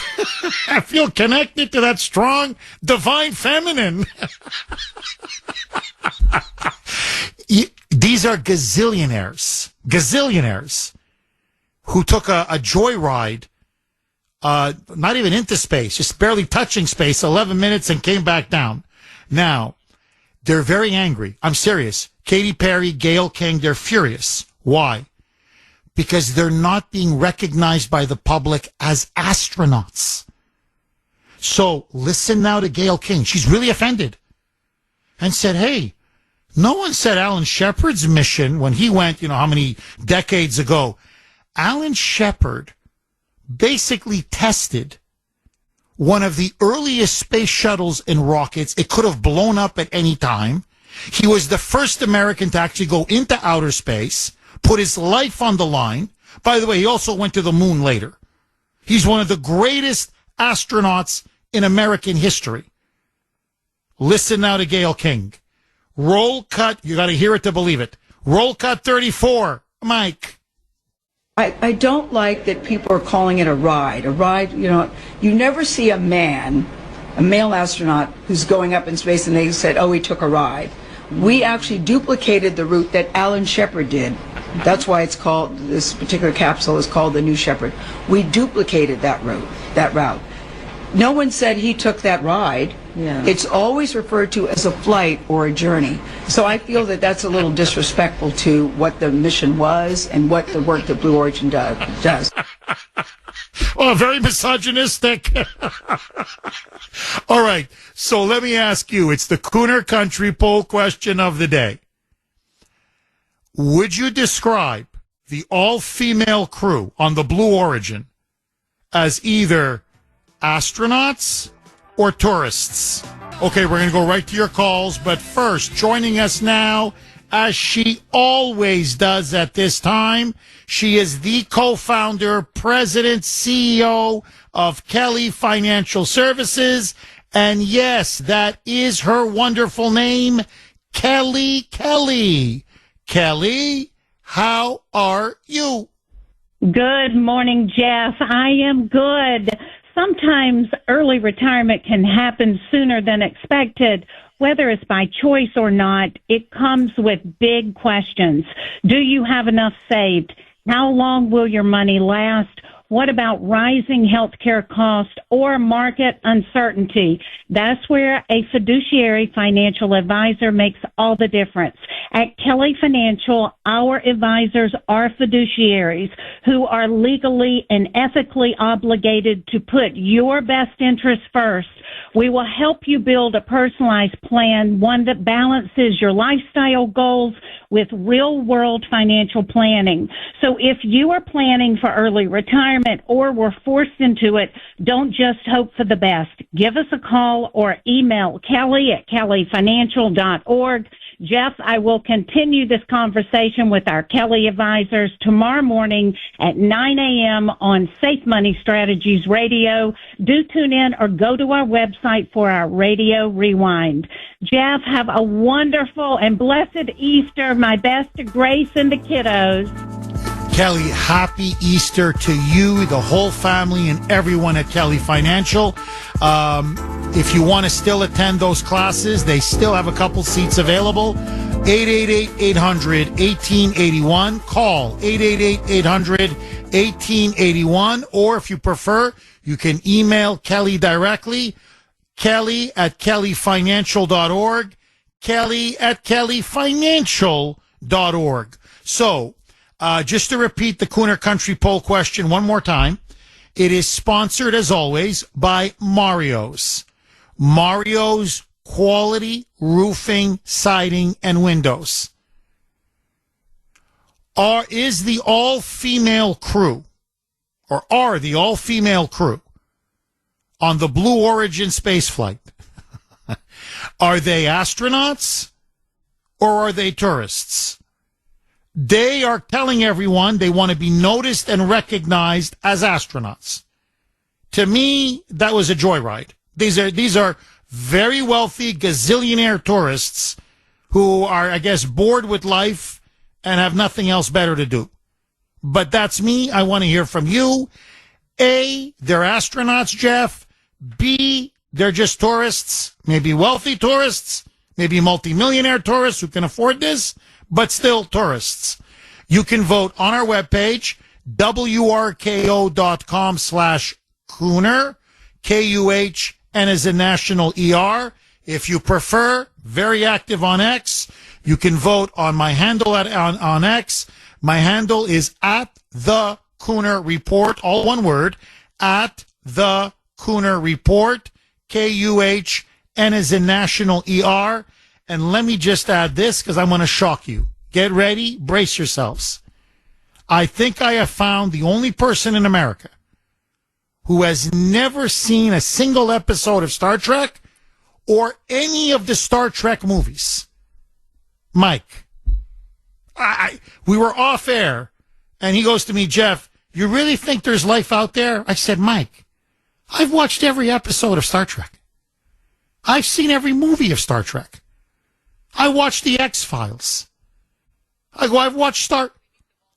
I can't wait to meet the Vulcans either. Seriously. So I said, I've watched Star Wars. Yes, I believe there's life out there, Mike. He says to me, Jeff, I've never, ever watched Star Trek. I go, not even one episode? He goes, no. What about all the movies? Nothing. He goes, Jeff, I'm too much of a Star Wars guy. I figure that Star Trek can't compete or compare to Star Wars. Who the hell has never watched Star Trek, for God's sake? So anyway, yes, I believe there is life out there. That's just me. But I want to hear from you. And if there are aliens among us, as some people are convinced that they're already here, who would you say in public life is an alien? Joe Biden? Bernie? Wouldn't Bernie? Elizabeth Warren? I'm just saying, Elizabeth Warren? I think she could pass for a space alien. AOC? That's another one. And there was one, Sandy mentioned this, the name escapes me. The person that never blinks. There was one person in political life, just like, it was frightening. The eyeballs remained open the whole time. The eyelids never went down, ever, ever, ever, ever, ever. I forget the name. I'm thinking space alien. 617-266-6868 is the number. Speaking of extraterrestrials, UFO in Brockton. UFO, thanks for holding and welcome. Good morning, Jeff. As you know, in the past, I've called because I had multiple encounters while serving in the Air Force. I used to fly out of Otis Air Force Base on Cape Cod. We were the radar planes that would go a couple hundred miles out off the coast, fly 100-mile circles, and stay up there for up to 30 hours. In fact, can I add one thing, Jeff? Just a memory point for people who are listening. 58 years ago next Friday, we lost one of our crews. My roommates and all the guys I flew with were killed. But I'm still here. We had a fiery crash off of Falmouth Beach in Falmouth on the 25th of April. Anyway, on UFOs, You know about my encounter I had with the one that came right up to the windshield in New Bedford. Well, prior to that, we had a UFO, and I did not get to see it. It disabled everything on our plane except the engines, and we were over a test site in Virginia called Wallops Island, and the thing shut everything down but our engines, and we couldn't document it. I didn't get a chance to run out to the front wing because that's where Major Pitch was screaming. The thing landed on our plane in flight, Jeff. I'm not making this stuff up. I've got 3 college degrees. Both my boys have 3 college degrees. I own a business. I don't know what else to tell you. They're there. They're in our face. Well, no, UFO. I got it. Look, I believe you. I honestly believe you. And this is what I was trying to explain to Mike. We were off air, and I said, because Mike says I don't believe it, or Mike says I'm not sure. To be more accurate, he goes, I don't know, Jeff. I don't know. So he's agnostic. He's skeptical. I'm like, Mike, are you trying to tell me that people, people like UFO in Brockton, that all these people over all these decades who've had documented experience after experience, that they're all making this up? That they're all lying? Or that they did see something, but they were all advanced drones or some kind of advanced space technology or weapons technology? I said, I don't believe it. I said, there's something there. We've had contact with the extraterrestrials. I think there is life out there. I think some of them have come to Earth to explore, to look, to see, to probe. And I believe you, UFO. And my question to you is this. How much evidence do you have to show to people like Mike before they become finally convinced? Tell you, Jeff, it's very hard to get evidence on them. The one over Wallops Island, Virginia, it turned on all our electronics, which would have allowed us to take electronic pictures of this thing sitting on the wing of our plane, except a second before electronics kicked in so we could record pictures of this, the thing took off. Blink your eyes and it was gone. So we get pictures of nothing out there but the wing of the plane. They had superior technology by far, and that also tells you don't mess with them. But they haven't been, they're not harassing us at all. Well, you see, UFO, I agree with you right up until that last point. Because we don't know, there could be space aliens and they're hiding among us. So you're saying, well, they're not messing with us. Hey, what if Joe Biden is a space alien? Wouldn't that explain a lot of liberals and moonbats? We go, they're just different. And now we know why. So, maybe this explains a lot. The Bernies of the world, the Elizabeth Warrens of the world, the Joe Bidens of the world. You start looking at them, I'm like, I start to see space aliens. So maybe they are messing with us. Maybe it's part of their master plan. I'm sorry, what, Mike? Hakeem Jeffries, that's another one. I'm not really, seriously, look at the guy. If you were going to do a sci-fi alien invasion movie, and there they are, they've landed, and they look like humans, they act like humans, but they're not really human. Look at Hakeem Jeffries. And by the way, he's another one. Does this guy ever blink? He's got eyes like a lizard. They're just there. Like blink. Do you have any eyelids? Hello? 617-266-6868. Okay, astronomers, scientists at Cambridge University have now released a huge study saying they do believe they have come as close as possible to finding evidence of the possibility of extraterrestrial life.